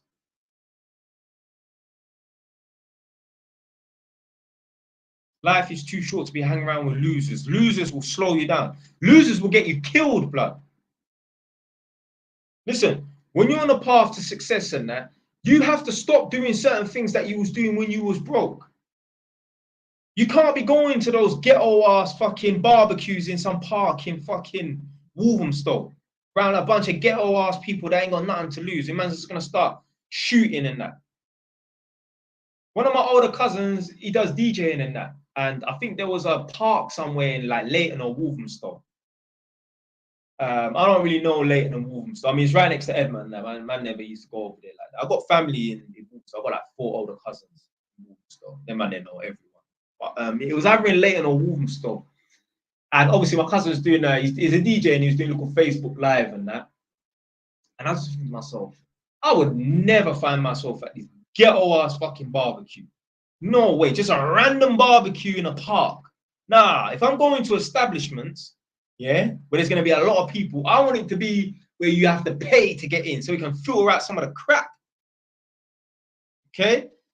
That's why these men go to these raves, like clubs, and get jacked in the toilet for their AP or Rolex watch. Because anyone can go there. £20 to get in. I guarantee you, if the entry fee was £200 to get into this club, there won't be no jackings, there won't be no robberies. But unless some man might be smarter with it, like, okay, I'm gonna pay £200, I'll pay £400. Because I know I'm gonna walk out with, 50 grand or something. I ain't trying to promote no one, rob no one at that. But yeah, you can't be going to these ghetto ass places. I don't even want to live next to it. But I made a video and I was saying that I don't want to live next to a council house. It's not because the house is a council house. I don't want to live next to people that have nothing to lose. When you go to these ghetto ass barbecues or these hood raves, you're around people that ain't got nothing to lose. Yeah, it's sad that that girl got shot in the head that time in that rave in Peckham. She's around people that have got nothing to lose. I guarantee you, if the rave was full of people who are doctors and lawyers and, uni graduates that graduated from a decent uni, not some shitty uni and that, she wouldn't have got shot in the head. But you're around ghetto ass people in some rave in Peckham. Sad. Sad, man. It's sad. But this is what happens, man. So when you get to a certain level on that, you can't be around certain people. Yeah, you got stuff to lose. You got stuff to lose.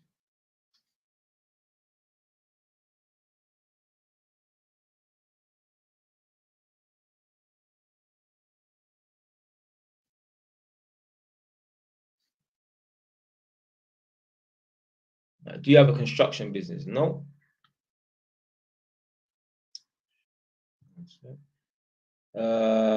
Maybe one day you'll believe in God. No, it's not happening.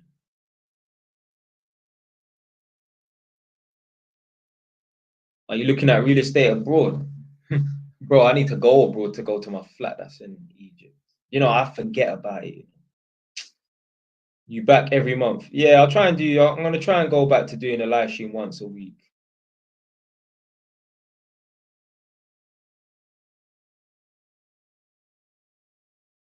I was at my other house today and I was looking around and I was standing around doing nothing.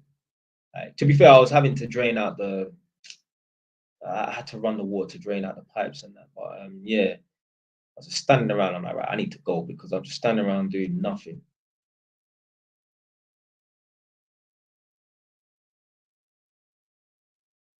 I agree with your views on marriage. 1 second.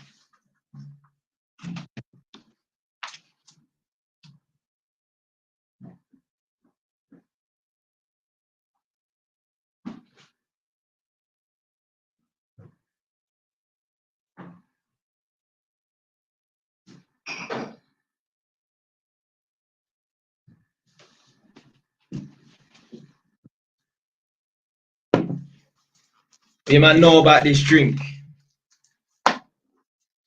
Name this drink. Name this drink.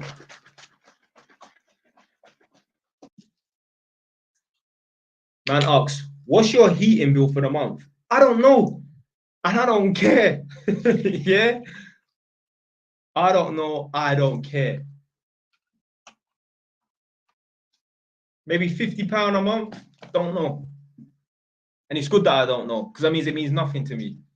Trust me, people who have no money and struggling to heat their house, they know how much their heating bill is. Yeah? If you truly know how much money you're saving and how much money you've got in savings, it's probably because you ain't got that much.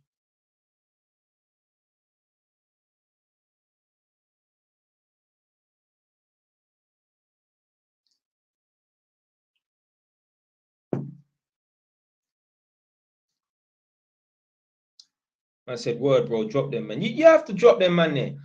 Trust me. Like, obviously, I made a video. You lot were laughing and that, but it's not no joke. I remember a man phoned me up one time and was like, yeah, get me. Just, I was chatting to one team from Tottenham. Yeah, I was from Edmund. Chatting to one team from Tottenham. And she said, oh, you know my man in the ends, he had a big name. He's got a big name in that. The girl claims that she was chatting to him 10 years ago, 12 years ago, when we were all 18, yeah?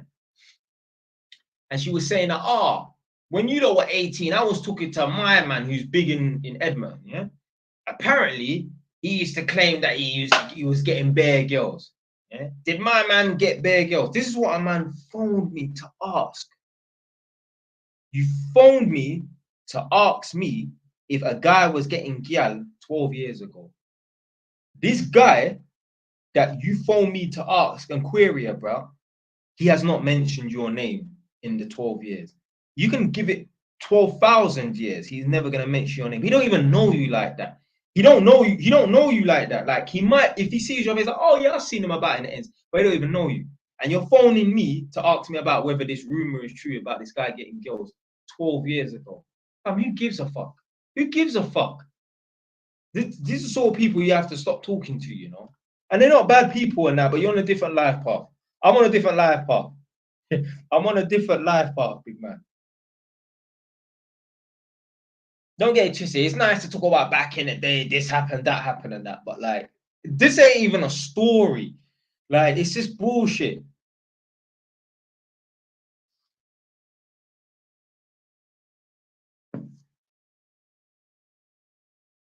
Thoughts of heat pumps. I don't even know about those heat pump things, you know. I've heard about them, but I don't know about them. I say, why is your chat bare delayed? I think you mean, yeah, cause I got bare messages.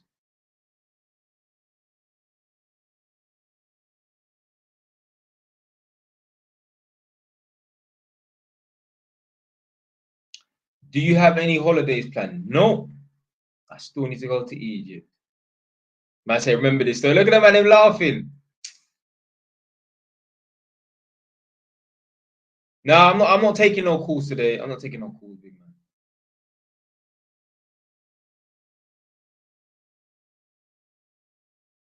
I'm kind of a wealthy person. I bought a warehouse for 2.7 million 4 years ago. Should I sell it, bro? I mean, why would you need to sell it? If it's making money, why would you sell it?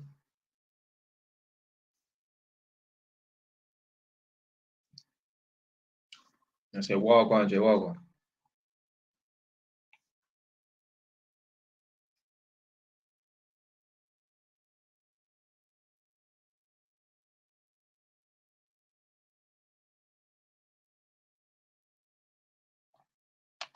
Big up, big up, big up. Man, say respects what I do. Come on, man. Have you ever been broke? The last time I was broke when I was like about 10 or 11 years old. No joke. No, actually, wait, to be fair, so what happened was, yeah, I remember when I was like 10 years old, I was in year 5 going into year 6 summer holidays. And I remember walking around with like 20p in my pocket, yeah, 50p in my pocket. And I'm like, right, this is 2 10p ice poles or 5 10p ice poles. Remember Mr. Freeze? Yeah, the ice poles, them. Yeah. Someone once said the best thing about being rich is remembering the times when you was broke. And that is the realest fucking truth. Yeah. So yeah, obviously, man was broke when I was obviously 10, 11 years old. Obviously, yeah, because I'm a child and that. Went to secondary school. And then started selling crispy and drinking that from year 7 until year 11. The end of year 7 until year 11. So I had money when I was in school. Then when I come out of school, obviously man's in college and that, yeah, I was broke then. Yeah. So yeah, really and truly, yeah, the last time I was broke was like, yeah, basically like 19 and that. So I started earning money as an apprentice. I said, LOL, Mr. Freeze. I don't even know. Do they even still do them, Mr. Freeze?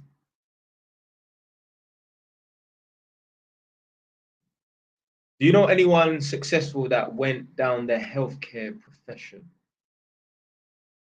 Do you know what it is, yeah? It's not even about the profession. You just need to earn a decent salary so that you can save your money and make investments. Like, I have 5 properties. I'm an electrician. There's someone that, what rascal is that? There's someone that is a nurse that has 5 properties. There's someone that's a mechanic that has 5 properties. There's someone that's a bus driver that has 1 or 2 properties. So it's not all about the profession and that, yeah. You need to get a decent profession so that you can earn a decent salary, so that you can earn live a good lifestyle and save money so that you can make investments. A lot of you people don't understand why you work. Some people just work for the sake of working. No, you're supposed to work so that you can earn money, so you can save it, so that you can invest it, so that you can retire early or not have to work until you're age 65, 70 years old. That's the whole point of working. So it doesn't matter about the profession and that. As long as profession is respectable, you don't want to be no prostitute or OnlyFans and that. It doesn't matter what the profession is. Like, you don't want to live in England and then just be a bus driver and that. That's not respectable. Imagine, yeah, there's certain man right now, yeah. So you will see man that drive buses, and you can tell, like, they're kind of like man them. They're black brothers and that, innit? They're like man them and that, yeah. Them same guys that drive the buses, that you see them, like, they're like, oh, look, is that one of the man them or whatever, innit? That guy was an idiot on the bus when he was in secondary school. Probably telling the bus, I'll suck your mum and all them teas there, whatever and that. Yeah, because he's pushing the emergency button and jumping on by the rear door and all them kind of foolishness and that, fighting on the bus. Yeah, and then you're gonna be a bus driver when you're older and that. Jolting. And there's man out here, yeah, with degrees who are bus drivers. What a waste of a degree. Why did you go to uni for 4 years to then be a bus driver?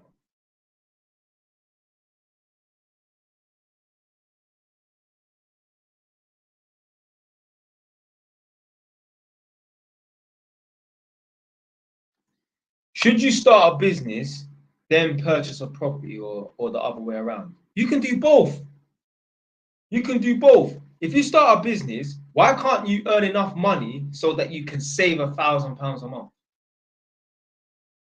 if you own a business and you're not able to save £1,000 a month at some point, like after a year, big man, you got to review that business. If you can't save £1,000 a month from your own business, big man, you might as well just go and get a 9 to 5. Yeah.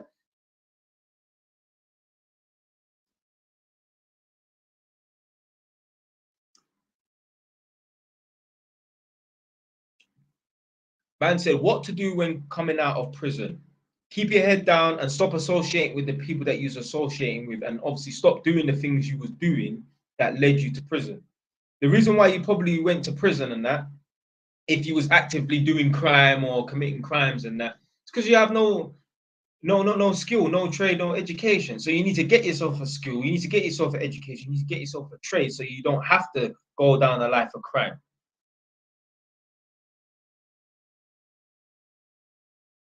Why do you think man are doing burglaries? I've never heard of an electrician doing burglaries. I've never heard of an accountant doing burglaries and that, doing that petty crime. Obviously, I saw a video, I done a reaction video to it. This guy that was, probably just working in the post office. I don't know, with the post office, I think it's weird. It's not just like a franchise, and I don't know how the post office thing is run. It's not just like, oh, I want to start a McDonald's or whatever. But anyway, this guy he ran the post office. He done a little inside job, and the police caught onto it straight away. They noticed how the guy was allegedly tied up, and that it looked too obvious, like it was a setup, like everyone was in on it, kind of thing. How the guys was able to jump over the wall and that, but avoid the camera, some bullshit like that. Anyway, what happened was the guy must have set up the post office to get robbed. He left the back door open. Some guys came in with masks on and then robbed him and that. He ended up getting like 4 or 5 years. So obviously you have some people who are in professional positions and that still do things they're not supposed to. But yeah, man, what to do when you come out of prison? Whatever you did before, don't do it again. There's man I know right now, you know, they've been out of jail for a little while, whatever. But if they continue doing what they're doing and hang around with the people that they was hanging around with when they went to jail, they're gonna go back. They'll be back in jail soon. You gotta change your mindset. I've seen interviews with man talking about, yeah, when I come out of jail, I'm gonna take over London. What the fuck does that mean? I've never heard no property entrepreneur talk like that. Yeah, unless he's talking about buying up the whole of London, and that's just almost impossible. So, what do you mean you're gonna take over London? You're looking to go back to jail. That's what happens when certain men are in prison. You got plenty of time on your hands, so you can sit down and think to yourself, right, I'm gonna do it this way instead of that way. Like I've mentioned in the video where like, I've met guys in prison and like, oh, what are you in for? Or short into the undies and that, selling drugs to undercover police. Certain man will think, fuck, if I never just done it this way, or I'll be a bit more, yeah, like vigilant, like you know what I'm trying to say. Like, I knew he was a bit weird, a bit sus in it, but I thought I'd allow him. Like turned out to be an undercover police officer. And, right, you can't think I'm gonna do it this way next time. Just don't do it at all. Stop being lazy. Because you want this fast money, and all you're gonna do is spend it on dumb shit. You don't need to go to no Ras Clark 6-star, 7-star hotel in Dubai. What for? And that's the thing, yeah. These people that go to these 6 and 7-star hotels in Dubai, they're not even going there for the experience. They're going there so that they can brag about it on fucking Instagram. They don't give a shit, man. They just want to go there to say they've been there.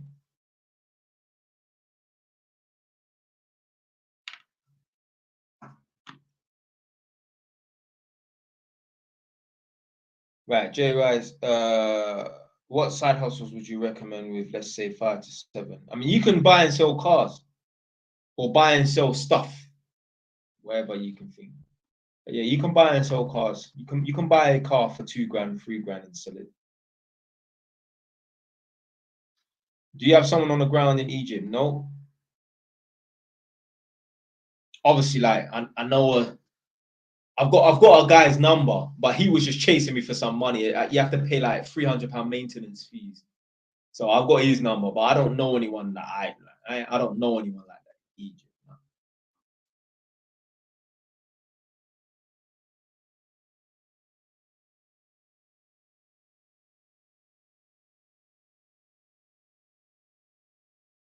Don't know how someone can agree to be an insider. You always, yeah, stupid man. I think the move as well. They were gonna get like probably like 100 grand out of it. I mean, what's 100 grand really? 100 grand is only a lot of money if you're gonna go and spend it on dumb shit. Go and buy 2 properties and see if you've got 100 grand left after buying 2 properties. It's all about what you're gonna spend the money on. I remember when I was in jail, I used to watch Deal or No Deal. This is the sort of bullshit you do when you're in prison. You're watching Deal or No Deal. And don't get it twisted. I used to see it when I used to come home from work, like when I used to live at my family house. And that. My mum and stepdad and that will be watching Deal or No Deal. And there will be some people like they'll have 2 boxes left at the end, or 4 boxes left at the end. But let's say it's 2. And 1 box is worth 70 grand, and the other box is worth, I don't know, 5 or 10 grand. But then the dealer or whatever the person's name was, the person that phones up, says, right, I'll offer them 30 grand to take it now. And some people will say, oh, I don't know. I think I should take 30 grand because it's going to be life-changing money and that. Now, obviously, this was like when I was working at Haringey Council. This is over like 7, 8 years ago on that. I mean, 30 grand was probably worth the equivalent of 35 grand now. But it's not life-changing money. 35 grand is not life-changing money. It's a good start, though, if you're going to use it in the right direction, use it for the right thing. But it's not life-changing money. It's life-changing when you're going to go and spend that money on dumb shit. Holidays, cars, and clothes, and jewelry. Of course, it's going to be life-changing. But if you're going to go and invest that money, nothing. It's nothing. it depends on the location as well. £1 million is a lot of money, yeah, but not if you're buying properties in London. It's not. Imagine you. I would never recommend anyone buying properties in cash, but £1 million don't take you nowhere in London when you in terms of buying properties in cash. That's 2 properties in Tottenham gone. 2 500 grand properties in Tottenham gone. That's without stamp duty as well, you know. So it just depends on what you're spending the money on. If you're gonna go and spunk the money and blow your money on dumb shit and go Iron Apple or wherever, I was gonna say Bali and these places and that, well, yeah, 30 grand, £1 million, yeah, that's a lot of money. But if you're investing it, that's not a lot of money. It's not a lot of money. If you wanted to build a building in central London, you know, like the Shard or the Gherkin or the Walkie Talkie, you think £1 million is a lot of money? But that wouldn't even do the first floor. That wouldn't even do the first floor, big man. You just about get fucking planning permission with that money there. So it's all relative. It depends on what you're going to spend the money on and that. £400 is a lot of money in the pound shop. Oh, yeah. £400, that's a lot of money in the pound shop. Yeah? Try to take £400 to, what's that fucking place name? Someone put, what's that expensive at Harrods? Try to take £400 in Harrods and see how far you go with £400. Oh, the banker. Yeah, that's it. The banker. Yeah. Someone said you went to jail. Yeah. Not for long though. I only been to 2 prisons. Just felt on an ISIS. Quick pit stop. Just wanted to see how it was. Jay Watch, you've been Napa or IB or Marbs or some of these spots. Never been. None of them spots there. I have not missed out on nothing neither.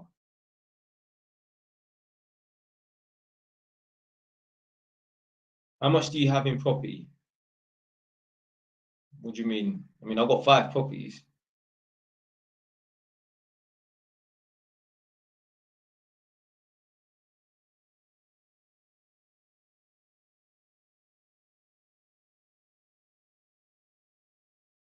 How do I get an electrical apprenticeship? Send me a DM. Yeah. Hold on. Can I type? How do I type? I'm such an old man, like a Neanderthal. I don't even know how to write a comment in this thing, you know.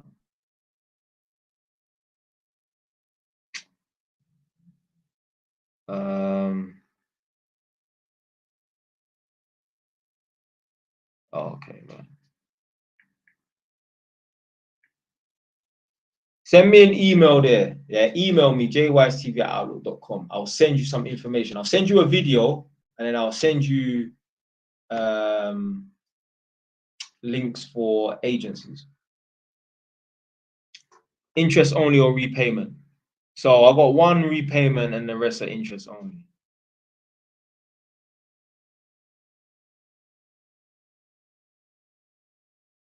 Okay. Man, so talking about London, I own two houses in Canary Wharf. You can see the HSBC Bank full view. Yeah, and I know what you're talking about because you got the Barclays and the HSBC, and what's the other one? City, in it. SITI.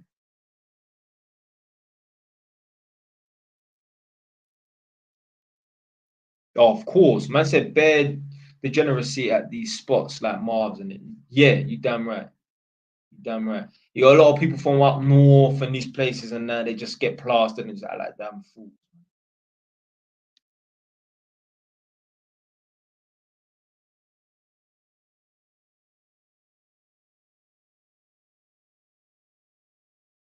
I mean, the email's there. I mean, hopefully you lot can see it.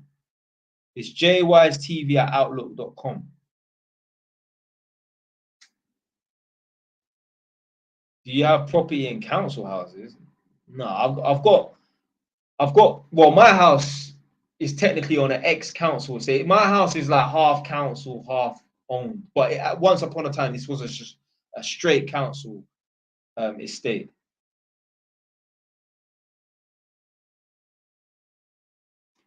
Bro, at what age would you say you're no longer young? Yeah, I say 35 and onwards. You're not young no more. Yeah, you're not young no more. Like, obviously, I'm 31. I'm gonna be 32, so I can still brag about having 5 properties. But I can't brag about having 5 properties at 40 years old. You should have done have 5 properties at 40 years old. I was actually thinking about this the other day. You know, I was driving back from my other house coming here, and I was thinking, yeah, I can run like, oh, I've got these properties in. But once you get to a certain age, like 40 years old, you can't talk because you're no longer young no more. Yeah, so yeah. You're not after 35. You're not young no more. I don't think.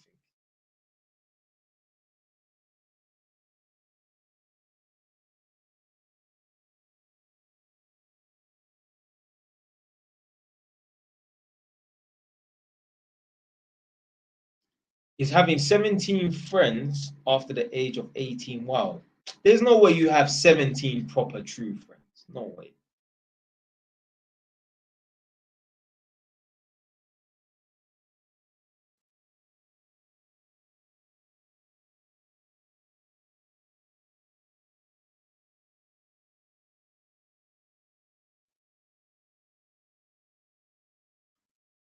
Jay Wise, do you go on holidays? If so, where? No, I ain't been on holiday since 2016 and I don't care. I don't care. I literally do not care about going on holiday. I do not get FOMO. I don't care about missing out. I enjoy doing what I do, so I don't feel like I need to go elsewhere to have fun.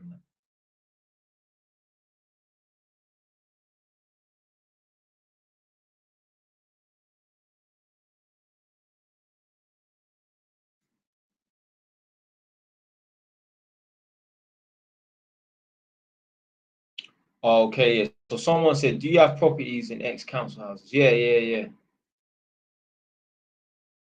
Yeah, I think all of my flats are ex-council. So obviously I didn't buy them off of the council, but I bought them off of someone that bought them off the council. Or I bought them off of someone that bought them off of someone that bought them off of someone who lived in a council house or whatever. But yeah, all of my properties, all of my properties are all ex-council.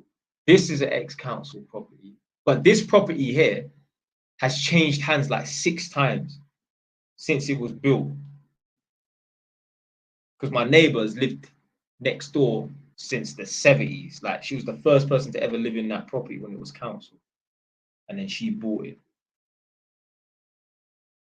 So you own flats, not houses. No, I've got 2 houses and 3 flats.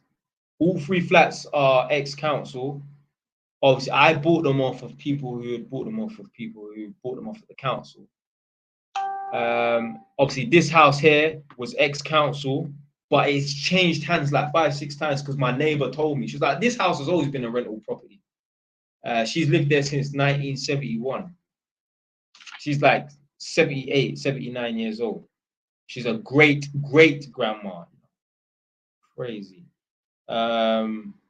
And then yeah, the most recent house that I bought, the one I'm doing up at the moment, it's hard to tell. I'm not. There are council houses on my road, but I don't know if my house was an ex-council. It probably was. Probably was. Do you watch football? No, I'm not a football man.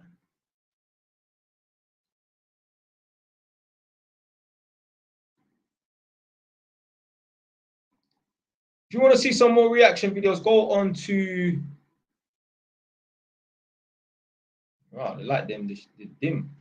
If you want to see reaction videos, go onto the Patreon, man. There's free videos, so they're free to watch. You don't even need to pay. And when you keep your little £5 little cheap ass, stingy ass motherfucker, you go and watch the videos for free. Yeah. They go on the Patreon, JY's TV Patreon. Do you refurb every property you purchase? Well, pretty much, yeah. Because the first one, I refurbed that. The second one, yeah. Now, it might not be a full refurb, but I will still do some stuff like paint the walls and change the carpets. Yeah. So, I mean, it's not real refurb, but yeah, it's light cosmetic work. Yeah, I don't just buy a property. There was one property, like I was going to look into buy another property like recently. I never done it. I didn't get the property. They decided that they wanted to sell it back to the council. But that property wouldn't need no work doing to it. It was lovely. It was a flat. It was nice. Top floor flat as well. No security door, none of that crap. So you can just walk up to the door from the street and that. But yeah, they decided to sell it to the council, sorry. So imagine I would have been sitting on 6 properties, you know. That's the thing, you got to buy as much properties as soon as possible. That way you can take advantage of the capital appreciation. You're better off buying, if this was possible, you're better off buying 6 properties in 3 years rather than buy 6 properties over an 18-year period. Because the sooner you get the property, the sooner now you can start appreciating the capital appreciation. If I could buy 5 properties in 1 year, I would do that rather than buy 1 property every year for 5 years. Because let's say a property goes up by 10 grand every year, let's say.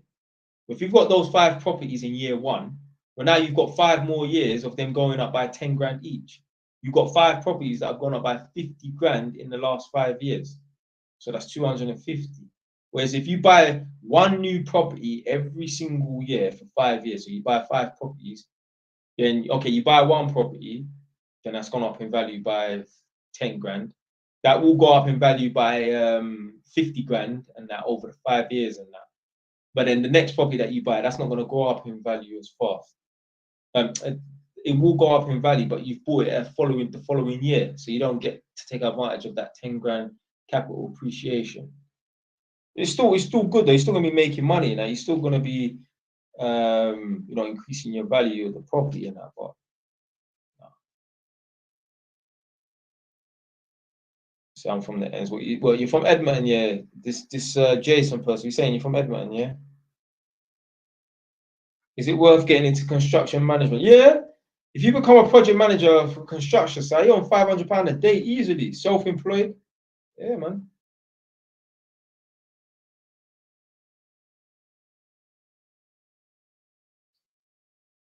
Right. I've done research and I want to go into property investment, but with buy to let property you need like 25% deposit. Yeah. What about quantity surveying?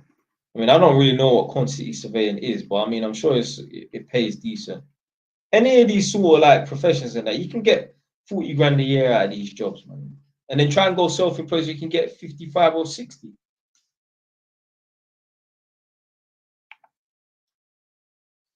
Wise, do you only do subcontract work or do you do private jobs too? I don't do private jobs. I ain't got time.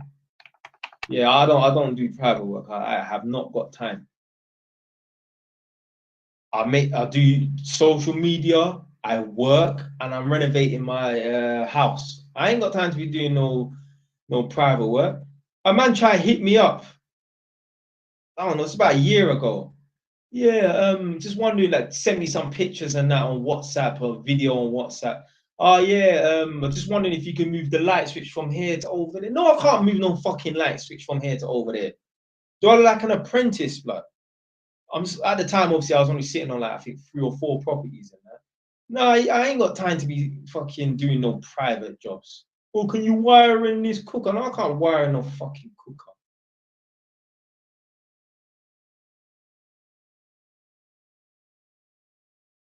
I think this is.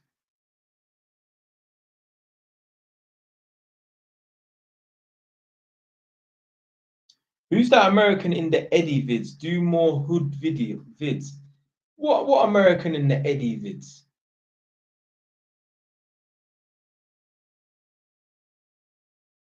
Yeah, you're gonna have to expand on that. I don't know what you're talking about. Because you might have to realize, yeah, man's got like 1,500 videos on my channel. Yeah. Obviously, I've got quite a few videos on Patreon and that, but on YouTube, I've got 1,500 videos easily. Yeah. And some people, oh, well, you said this in this video, but I can't remember what video you're talking about, big man. Yeah. Like even big up True Talk Only 4. My man's been uploading quite a few of my videos and that. He will upload some of my videos. I'm like, I was like, oh shit, I even forgot I made that video. Some of the videos, I'm like, I don't even remember shooting that video. I don't even remember shooting that video. What's your thoughts on sport betting? No, I don't respect sport betting because N9DA,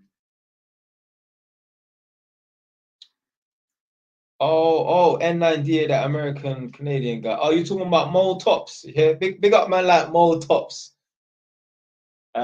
He would be probably like 29, 30 right now. Yeah, I think he's Nigerian, but he lived in Canada still.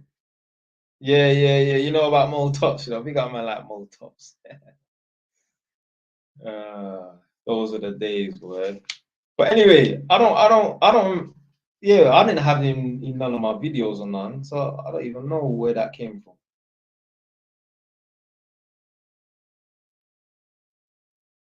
But yeah. With the sport betting thing, I don't rate gambling, and I don't rate people who try to win the lottery because you're just trying to get successful without doing the work. I've never bought a lottery ticket. Never.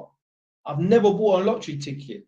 I'm not trying to be successful by picking the right numbers. I'm not ever gonna do that. I'm enjoying the journey of being successful. See, that's the problem. This is why some people will never be rich, because they just want to be rich without putting in the work. You got to enjoy the journey. There's gonna be some shit times and that, like, you know, having to save, not being able to go on holiday and that. But trust me, you appreciate, man. You will hold on to 50 grand a lot longer or forever or whatever. You'll be smarter with 50 grand that you had to save up over 5 years rather than winning, putting some money on a roulette number and winning 50 grand. You put some money on a roulette number and you win 50 grand, you'll blow that within a few weeks. Or if you inherit that money from a grandparent that passed away, and you blow that money. If the typical person will blow that money.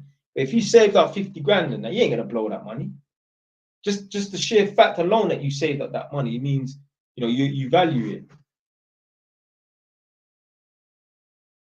How far ahead is your vid scheduled for? I've got videos coming out until April 2025. But obviously that's with like one video every 3 days sort of thing. Obviously now, publish 3 videos a day. But if I'd stop doing that, let's say I've got 3 videos every day until like the 20th of June. I've got more, but I need to just schedule them, and it takes long, you know, kind of boring still sitting there fucking scheduling videos and that. But let's say after the 20th of June, I didn't schedule any other videos in, then it'll be one video every 3 days until April 2025.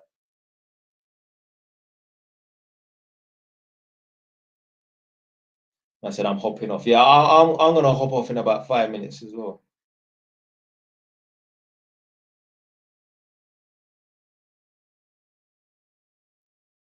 Right, so this Nate guy saying, I went uni but wish I did a trade instead, like plumbing.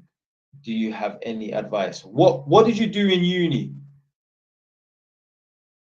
So Nate, let me know what you did in uni, yeah? The electrician exam is so hard. No, it's not, man. Do you know what I realized, yeah?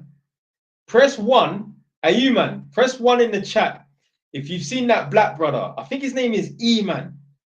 He walks around and he made that famous video. What's 4 divided by 2? And that fucking jackass try to act like he's smart. Oh, it's not a mathematical equation, some bullshit or whatever, innit? Yeah. Press 1 in the chat if you know who that E-Man guy is, a black brother that walks around asking people simple questions like, what's 5 times 6? Or how many? What's the one I saw the other day? What did he say? He asked the guy, is there more water on Earth than land? Or is there more land on Earth than water? Or is it 50-50? Well, of course, it can't be 50-50. There's no way it could be 50-50. I mean, I already knew that there was more water on Earth than land, but this guy just started just rambling on. And my man just looked at the camera, and that's when I burst out laughing still. What I've come to the realization is a lot of people are fucking stupid. A lot of people in this world are actually stupid. The problem is, and the reason why they're able to get away with their stupidity is because, the average person doesn't have to sit an exam every time they speak. Everyone knows how to speak and communicate, but you don't actually get to see people's true intelligence because people are not tested. Like, there's a lot of people in this world that can speak, but not a lot of people can, not everybody can read and write, There's guys in jail right now that can't read and write. I've got a cousin from Wood Green, and that he was one of the man there.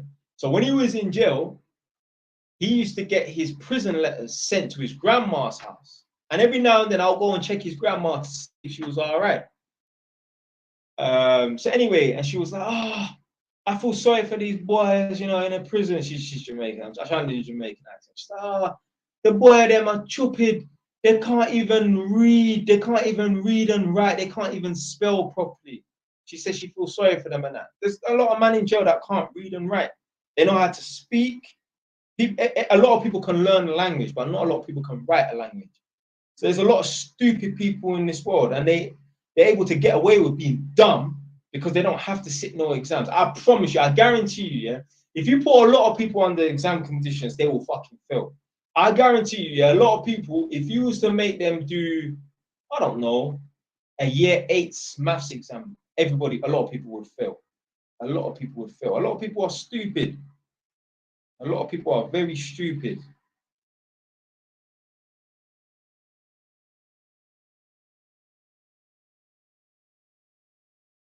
And one thing I've noticed as well, chicks don't know nothing about geography. You will ask a girl, name a country in Europe, and she'll say London. What the fuck? Like, these girls are, anyway, I don't want to get the TikTok live shut down. So, but yeah, these girls don't know geography, boy.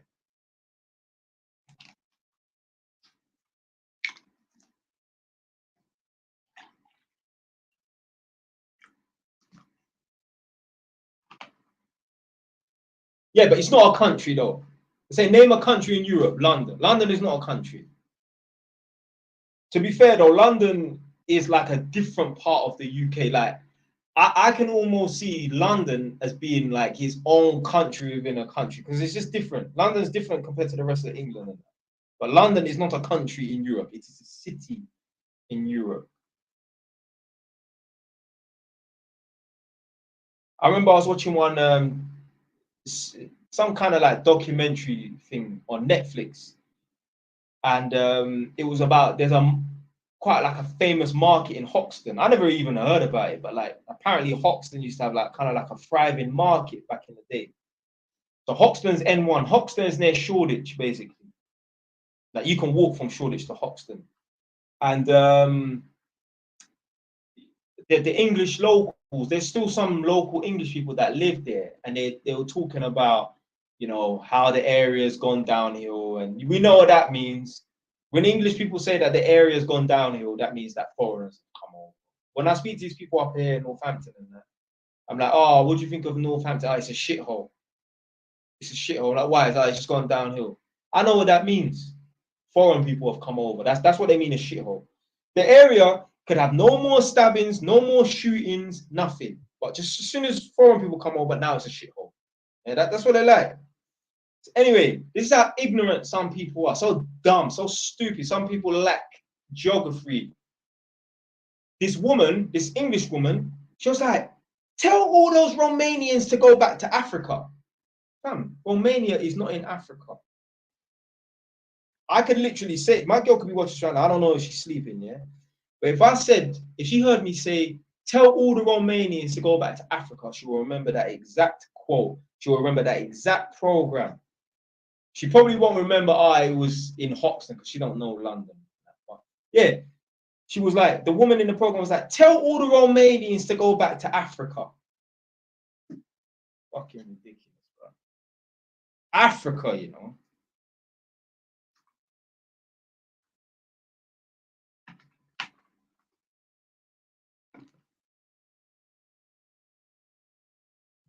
People are racist. Like, but they definitely have like racist views and that. Like, it's so nice to live in an area that's multicultural and that. Even on my mum's road alone, there's only like 22 houses. I live on a little small cul-de-sac. We've got Jamaicans, we've got Africans, so we've got Ghanaian families, we've got Nigerian families, we've got Sri Lankan family, we've got Pakistan family, we've got English families, we've got Kurdish families, we've got everything apart from Chinese. Yeah, it's nice to have people from all different cultures and that living together and that.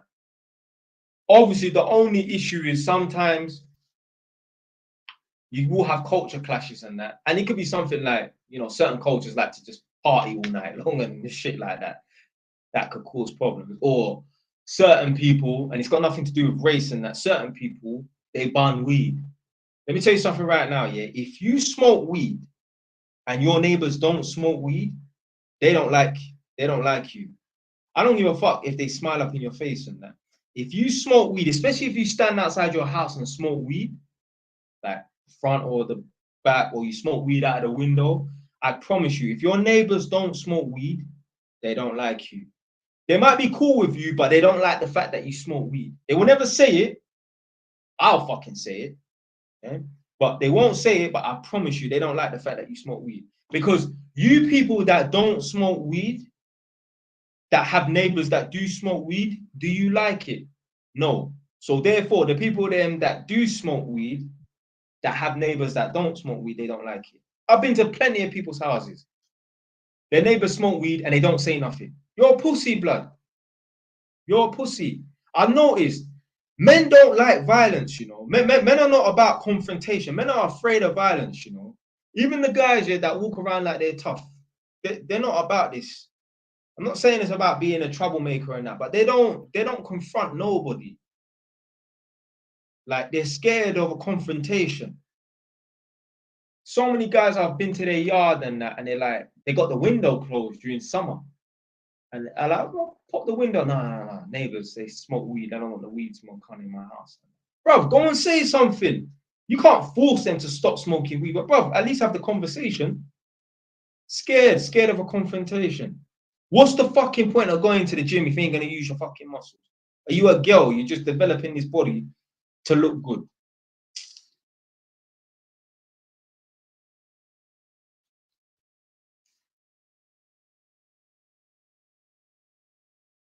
Men are fucking afraid of a confrontation. You know how many guys, yeah? If a guy came to their front door to fight them and they knew what it was about, yeah? They wouldn't open up that front door. Wow. Come to my front door, see what I want. Come to my front door.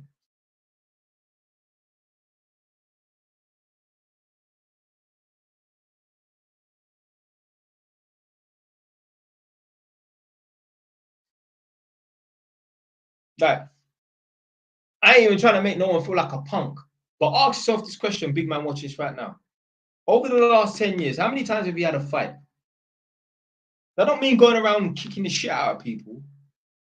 But in the last 10 years, when was the last time you had a fight? Most guys, they haven't had a fight in 10 years. Shockingly enough, there's some people who've never had a fight. When I was at Taekwondo, so I said 128 times, you know, right? You're trying to move like me, fam. So when I was at Taekwondo, obviously we got bare different black belts. We're all black belts pretty much in this class that I was in anyway. So every now and then, like, the instructor won't be there. So one of the black belts, we would just take the class. I used to take the class all the time. My other classmates used to take the class. So anyway, one guy was taking the class, and he's older than me. He's like probably 45 or whatever, innit? And we were sitting down on the floor, and he was just, I can't remember what he was talking about, but I remember he said, he was talking about doing self-defense moves and that. Your blood clot, trying to join my. Anyway, he was talking about doing self-defense classes, self-defense moves and that, which I don't believe in. All of this, grab someone and then twist their hand and blood. Someone grabs you, punch them in the face, kick them in the balls. Eh? All of this, grab me and then twist your hand and then do all this. The fuck that bullshit. Yeah, it's bullshit. Someone grab you, punch them in the face. Yeah. Man was talking about, I've never had a fight in his. He's never had a fight in his life, and instantly When he said, I've never had a fight in my life, I thought, you must have taken some serious disrespect in your life. Because I don't give a fuck who you are. You could be the baddest man on the ends. You could be known for shooting man dead. Someone is still going to try and test you. Someone's still going to try and disrespect you. So if you've never had a fight in your life, that means you don't confront people when they disrespect you. Yeah? Which means that you've never had to put hands on anybody. Because how the fuck, yeah, if you are a type of person to stick it on people if they disrespect you, at some point, yeah, they're not gonna. Some people are not gonna take you sticking it on them, and they're gonna try, and then you're gonna have to lay them out or whatever. So if a man's never had a fight in his life, I know you take disrespect. You're a pussy. You're a pussy. How can you be a 45-year-old man and never had a fight? Bro, 45 days ago past, I ain't had a fight in 45. Yeah, I could just about go 45 days without having a fucking fight.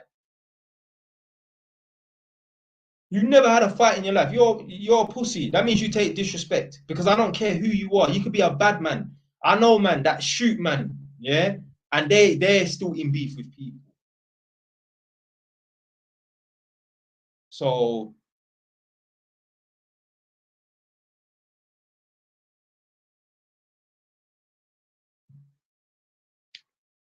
you know what? Yeah, one time I was watching this video, and you know them people that have them faceless channels, the people that talk all this quote unquote true shit, yeah, but they don't want to put their face to the video and that. So they want to hide behind pictures. Your whole video is a picture. Anyway, there was this woman. I don't know what she was. She was talking about the different categories of men and all this crap. And she was saying, like talking about businessmen and being alpha males and that. And I remember once she said this one thing, and I thought that is so not true. She said, "Oh, in order for you to be classed as like an alpha male and that, I mean, I don't get into all these labels and all this crap and that, but you have to be a man of stature and whatever and that, and you have to look physically dominating and whatever and that. And if you're an alpha male, then you never get tested by other men." And I was thinking, that is bullshit. I know men who are serious man on road, known for stabbing up bare people, and they still get tested by people that know they're about that life, not by some random civilian that's gonna try his luck. No, other man from other areas, no, this guy is serious. Yeah, he's killed people, he stabbed up 10, 15 people and they're still trying him. So it's just bullshit. It's bullshit. Bullshit. Yeah, I've had to stick it on managers at work and I've got fired. I had a manager try to talk mad to me. I said, shut your fucking mouth. End up getting fired. I don't care. I don't give a shit. You have to fire me. You cannot talk bad to me because you're not bad in real life. These same managers that think they're tough, put them on the wing in prison and see how quiet they are. There's a lot of people in this world that act like they're tough and that, but as soon as they land on the wing, they're quiet. They wanna be friends with people and shit like that.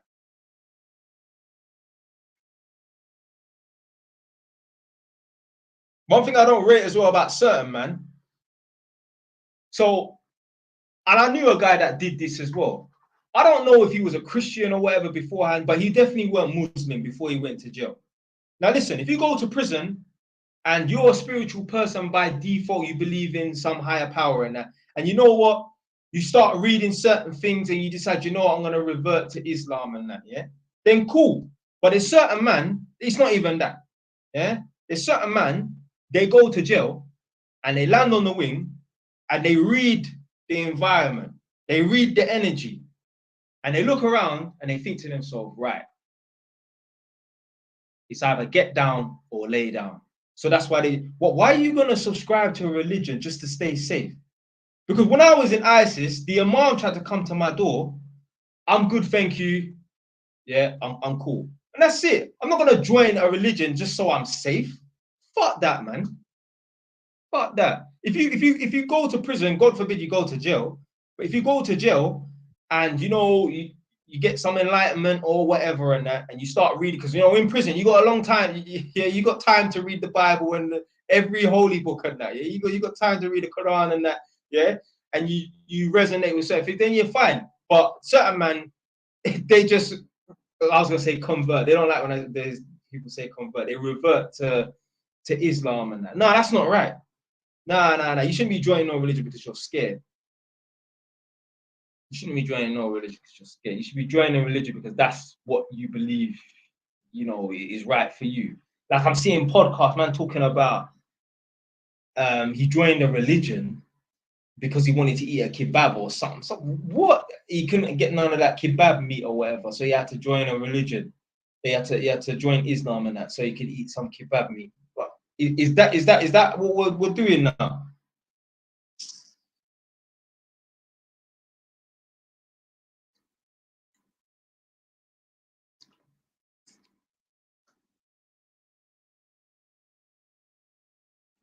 I said, bro, I can't lie. I missed the story about you getting fired. Can you repeat it? All right, you want to hear the story? You want to hear the story? So basically, let's take it back. So I was at that Holborn job, the infamous Holborn job, where I was working 200 hours a week, and that job there was in Holborn. I was working for a company, and they liked me so much they wanted to move me to another construction site to be the manager, one of the electrical managers there. So I moved. The day I moved to a different construction site, yeah, which was in Clapham somewhere, Nightingale Lane, I think it was, yeah. Obviously, I was doing YouTube back then as well. Someone leaked my fucking videos. So the whole construction site, they were watching my videos. Yeah. There was a couple of different offices in the construction site, and then my colleagues in that were laughing at me. Yeah. Really cool. The managers and that above me were laughing at me. Cool. Anyway, so I got moved to this new construction site, and the project manager that I was working under, obviously he was at the previous construction site, Holborn, but I wasn't working under him. Anyway, I didn't like the way he spoke to me. So I said, shut your mouth. I can't remember what he said. He said something. I said, shut your mouth. And then I ended up getting fired at that. Yeah, the end of the week. Let's say it happened on a Tuesday. I was gone by the Friday. So I'm not having it. No manager is talking mad to me, because you couldn't talk to me like that on the streets. So I'm not having it from some fucking some dickhead.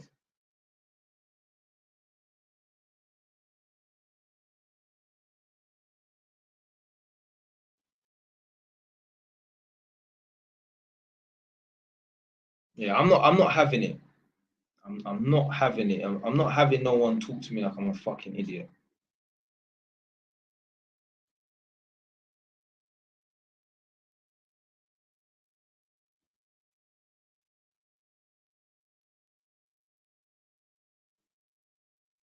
So easy, my big G. Big up, big up, big up.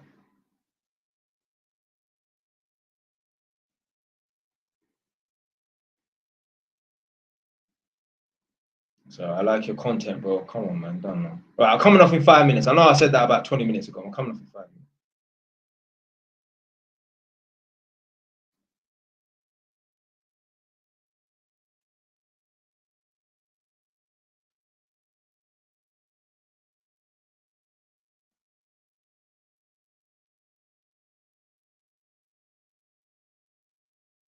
Do you work out? Do you know what? Yeah.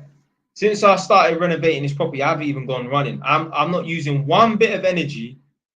All my spare energy goes on renovating this flat. That's my workout. But once I finish, sorry, not flat, house. Once I finish renovating this house, then I'll go back to running.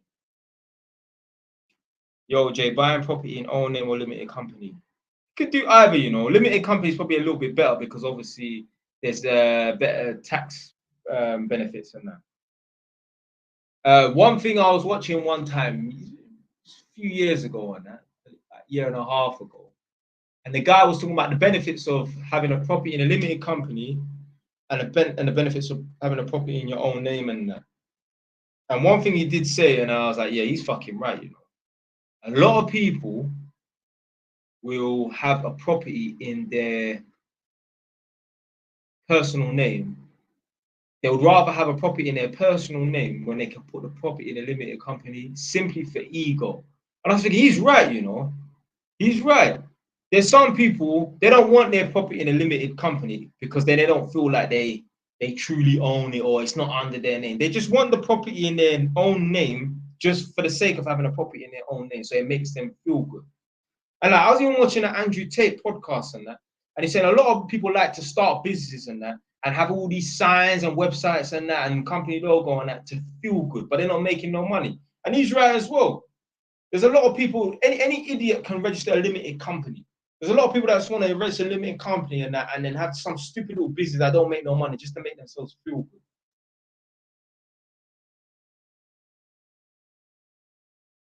Have to pattern a council house in a nice area. What do you mean, buy it or what?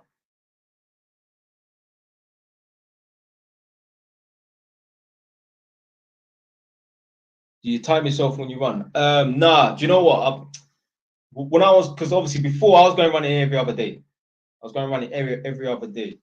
I will go back to it. I ain't gonna stop doing that. But obviously since I had the house, I've just been working there and that. So obviously I could still go running every other day. But I said, nah, I'm just gonna focus on this thing. I'm taking a few months break because I've been going running every other day since lockdown. Yeah, like that consistent. Even when I had COVID, I was going running. Yeah. So I was supposed to buy a stopwatch because I don't like carrying nothing on me. I don't even carry my key fob. I keep one key on me that just does the front door. I want to be as light as possible. I don't carry my phone, nothing. I was gonna get a stopwatch. But yeah, it's about, I think about 35 minutes or 40 minutes. But there's lots of hills. So the road is not flat, there's hills. And I run there and back. So if I run downhill, well, that's uphill coming back. If I run uphill, well, that's downhill coming back. So yeah, obviously I do sprints in between and that. But once I move house, I'm not gonna run the same route because it's not far away, but I was gonna find a new route. Have you ridden a bike recently? Yeah. So I went to my mom's house just for the evening. What day was that? When did I go back home? I think it was Thursday. Yeah, last week Thursday. Yeah, so I like, yeah, but went back home, jumped on the bike. You go running clubs? Nah, man, I just run on my own. Ain't got time for no running clubs. I see them running clubs there on Instagram. People are treating this like some dating app business now. I see a bunch of man and a bunch of gal. I'm thinking, are you not really interested in running, or are you just going in to meet somebody? But you know what? It's a good thing. It's a good way to meet people. Doing something that you somewhat enjoy. I mean, the real runners are the runners that are willing to run on their own. If you're not willing to run on your own, then you're not serious about that, man. You're just going there to socialize and get some workout in between. Like there's certain people you've seen them people there in the gym. I've seen it. They hardly ever work out, but they're in the gym for 2-3 hours and they're just walking around talking to everyone. Me, when I'm in the gym, the times when I used to go gym consistently. I used to go gym 4 times a week. I never used to bring my phone. I used to leave my phone in my house because I'm not gonna be sitting there. Like I see some people, they'll do a set and then sit on their phone for 5 minutes. Nah, man, I do my sets. I do super sets, triple sets. I never used to play about when I used to go to the gym. Before, I was doing them 1 hour, 40-minute gym sessions. Afterwards, I was like, nah, I'm going to go there and bang it out in 45 minutes. You don't need to be in the gym for an hour and 40 minutes and that. Yeah, 1 hour tops, 45 minutes. If you're serious about your gym session, you can knock out your workout in 45 minutes. People that will go to the gym for 3 hours. Doing what? What are you doing for 3 hours in the gym, man? People use the bench as their, yeah. 5-man deep gym session.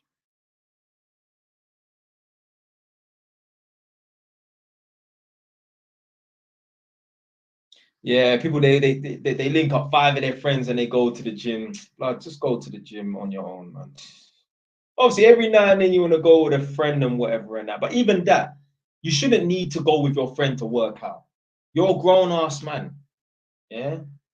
Men by nature, we are lone wolves and that. You shouldn't need to have a gym partner and that. So what you're saying is you're relying on someone else to carry you. You can't do a gym session without. I'm not saying it's a bad thing, but it's only a bad thing if when your gym partner's not there or your gym partner phones you up 2 days in advance, say, listen, I can't make it on Friday, you know, I can't make it on Thursday. If you let's say it's a Monday and your gym partner says, listen, I'm coming today and tomorrow, but on Friday and Saturday I can't make it, I've got other things going on. If for a split second you think to yourself, well, maybe I shouldn't go, well, then you're a fool. You're a fool. You're a fool. You should be able to go and do your gym session without somebody. Now, obviously, you can't go and play badminton by yourself. Yeah, you can't play badminton by yourself. Do you agree with Sprinkle Woman? Everyone knows who that is. Shira7. I mean, I don't watch any of her videos and that, but big up Shira7. I was saying this to my girl. Was it 2 days ago? She was the one that inspired me to do live streams, you know.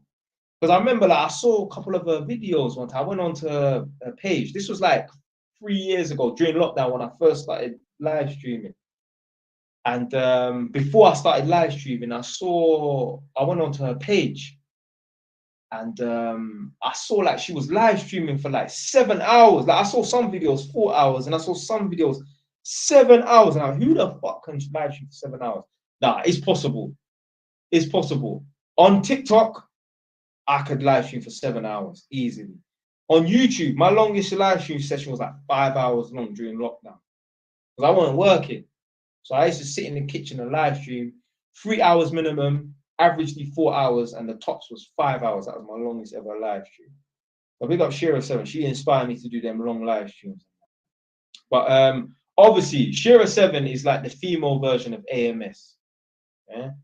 She is the pioneer and one of the originators of telling women how to use men and get money out of men. Because maybe women will talk about it amongst their friends and that, but to go public with it on a platform and that, I think she's the first woman to do it, or at least the biggest. She's so big that she's known for saying sprinkle, sprinkle. Yeah.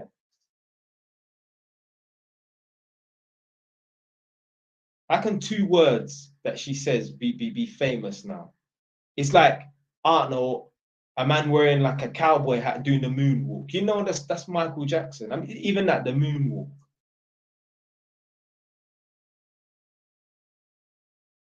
Like Andrew Tate saying, the Matrix. If you hear someone saying the Matrix is coming for me, well, you know that's Andrew Tate.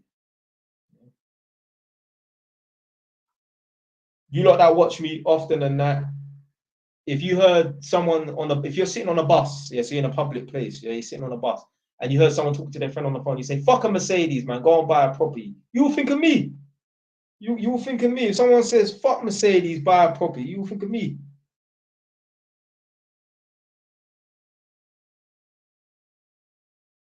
Right, I'm coming off in 1 minute.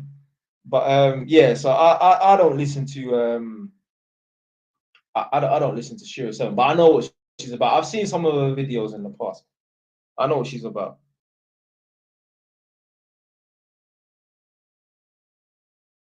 When I hear someone say, as a man, well, is that one of my sayings? Yeah, I don't. You know me more than I know myself. I don't. Do I say that as a man? Okay, I guess so, because not much people say it in that manner. I guess. How much was your first mortgage? I got cash, but property is expensive around me. You need to go somewhere where it's cheaper. So I'm from Edmonton, which is like next to Tottenham and Enfield and that. I had to buy a property in Northampton, which was this one. So the property was 136,000. Yeah, that's how much I bought it for. I had to put down a 10% deposit, which was 13,600, and then the rest I borrowed. Yeah, so I don't know. There was like I don't know, like 100 and something thousand I borrowed, whatever. Yeah, 120,000 or something, whatever I borrowed in that. So yeah, that's how it works. You put down a deposit, usually 10%, and then the bank makes up for the rest of the 90%. But then obviously you have to pay that back. What do you think about renting to uni students? The only thing with renting to uni students and that, unless you can do it in a way where they pay even, you know, like when they go home for like 2 months or whatever, innit? Like you can do that if you want. Because if you're renting out to uni students only, then you're gonna have void periods and that. So if the void periods are covered, then yeah, you're all right. Obviously, uni students, they're not gonna live clean. So let them know if the place ain't in tip-top condition, when you get the property back off them, you're going to charge them for cleaning. Have you ever flipped a property? No, I've never bought a property, fixed it up and sold it. I've bought properties, fixed them up and retained and held on to them. I've never sold a property. I've just bought 5.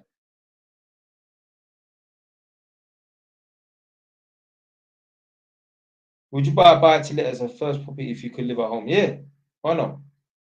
You'll be classed as a non-residential landlord.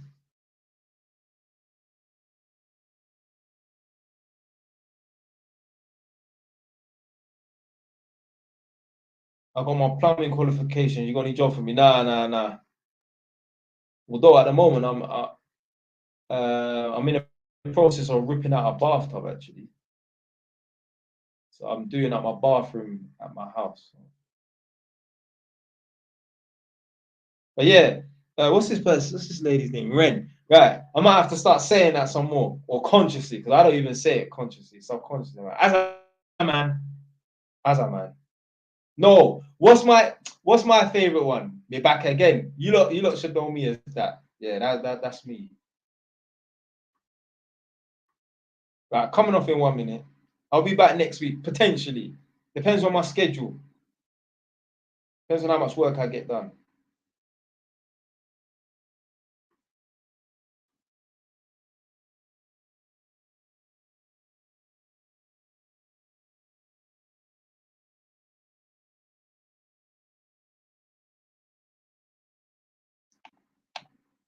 What's the benefit of running? Cardio, man. Cardio is the best workout, man. Obviously, there are, bad things that come with running, like, can damage your joints and that. Apparently, the best thing to run on is, apart from the treadmill, if you're outside, run on grass, allegedly, because grass is soft because of the dirt and the mud, earth. But yeah, I don't run on no grass. I might run over grass, but that's only for like what, 5 meters or something. But yeah, I run on the road. Obviously, there's been times where I come back from running and my knees are sore. What's your strategy with property and your end goal? My property strategy and end goal is to have enough property so that I don't need to get up and go to work. So have enough properties bringing me an income where I don't have to go to work. And that's what I mean by retire. Like some people got this retire. Maybe I'm using the word in the wrong context. But I've heard people say, why would you want to retire at 30 years old? You got so much life left in you and that. Bro, my fucking existence is not about working a job. Okay, like, so when I mean retire means I'm in a position where I don't need to get up to do a 9 to 5 to pay all my bills. So yeah, that's my end goal. Now, for me to get to that end goal, I say probably need about, I mean, really and truly, yeah. So I probably need, I could probably do it on 8 properties. 8 properties, I could get enough income so I don't need to work and live comfortably. Not, oh, I don't need to work, but I can't turn on this fan heater, or I can't leave the lights on and without fretting about the electric burning and that. No, not need to work and have expendable cash, 2 grand, 3 grand to spend on anything. Yeah, I probably need about 8 properties. Trust me, there's people out here like really like conscious of the electricity. You know what sort of work I do. I go to people's houses. I'll turn on I'll turn on the light, yeah, and then the person will be behind me switching it off just because I've left the room. Like, raw. Or I'll turn on the light I'll leave the light on in the hallway cupboard because that's where the fuse box is. The fuse box is the electric box with the trip switches. I'll walk off. I might be in the kitchen. I can still see obviously the hallway or whatever. And the person will be like, "Do you need this light on? Should I turn it or can I turn it off?" I'm like, "Yeah, you can turn it off." I'm like, "Yo," I'm thinking, blood, the light's been on for 2 minutes. You're worried about your electric.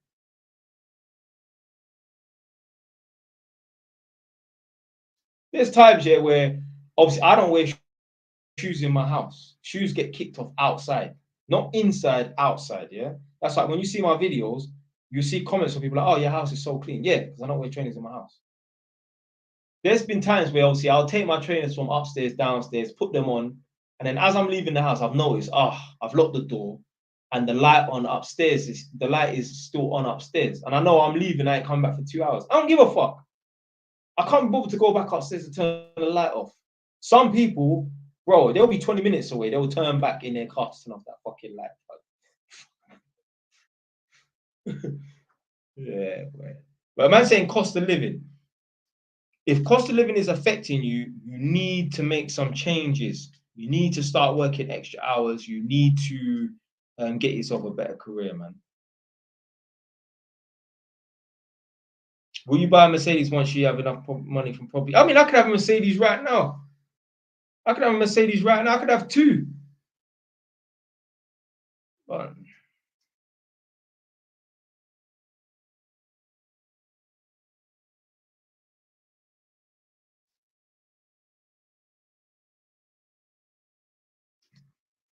all right, last words, last words, last comments. I'm going now.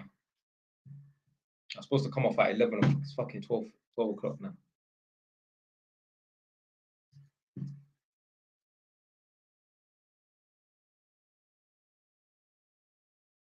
After you buy a property, do you reset and save again to buy the next one? Yeah, basically, yeah. Obviously, I've got money from the tenants and that. It's not that much money, but yeah, I've got profit coming in from the tenants and that.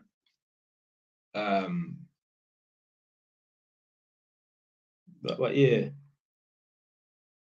literally, it's a process of just repeat, buy, you get me, and then just keep repeating the process and that.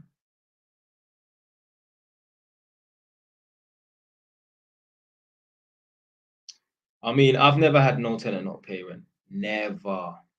It's never happened. It's never happened. How was you when you got your first? I was 24 years old. So that was 7 years ago.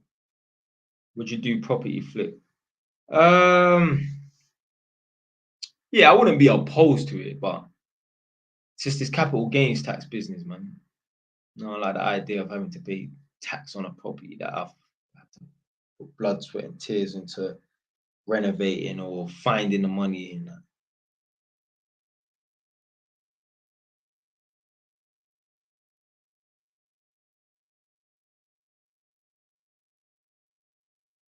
Yeah, but yeah, you don't pay that on a residential now. But I'm not selling my residential. I'm not selling my house. So it would be an investment property. So, but yeah, that's good that you say that because obviously people don't know. All right, I'm gone now. Next time, yeah, maybe next week. Respect to you lot for watching, yeah. It's tell you what, it's time.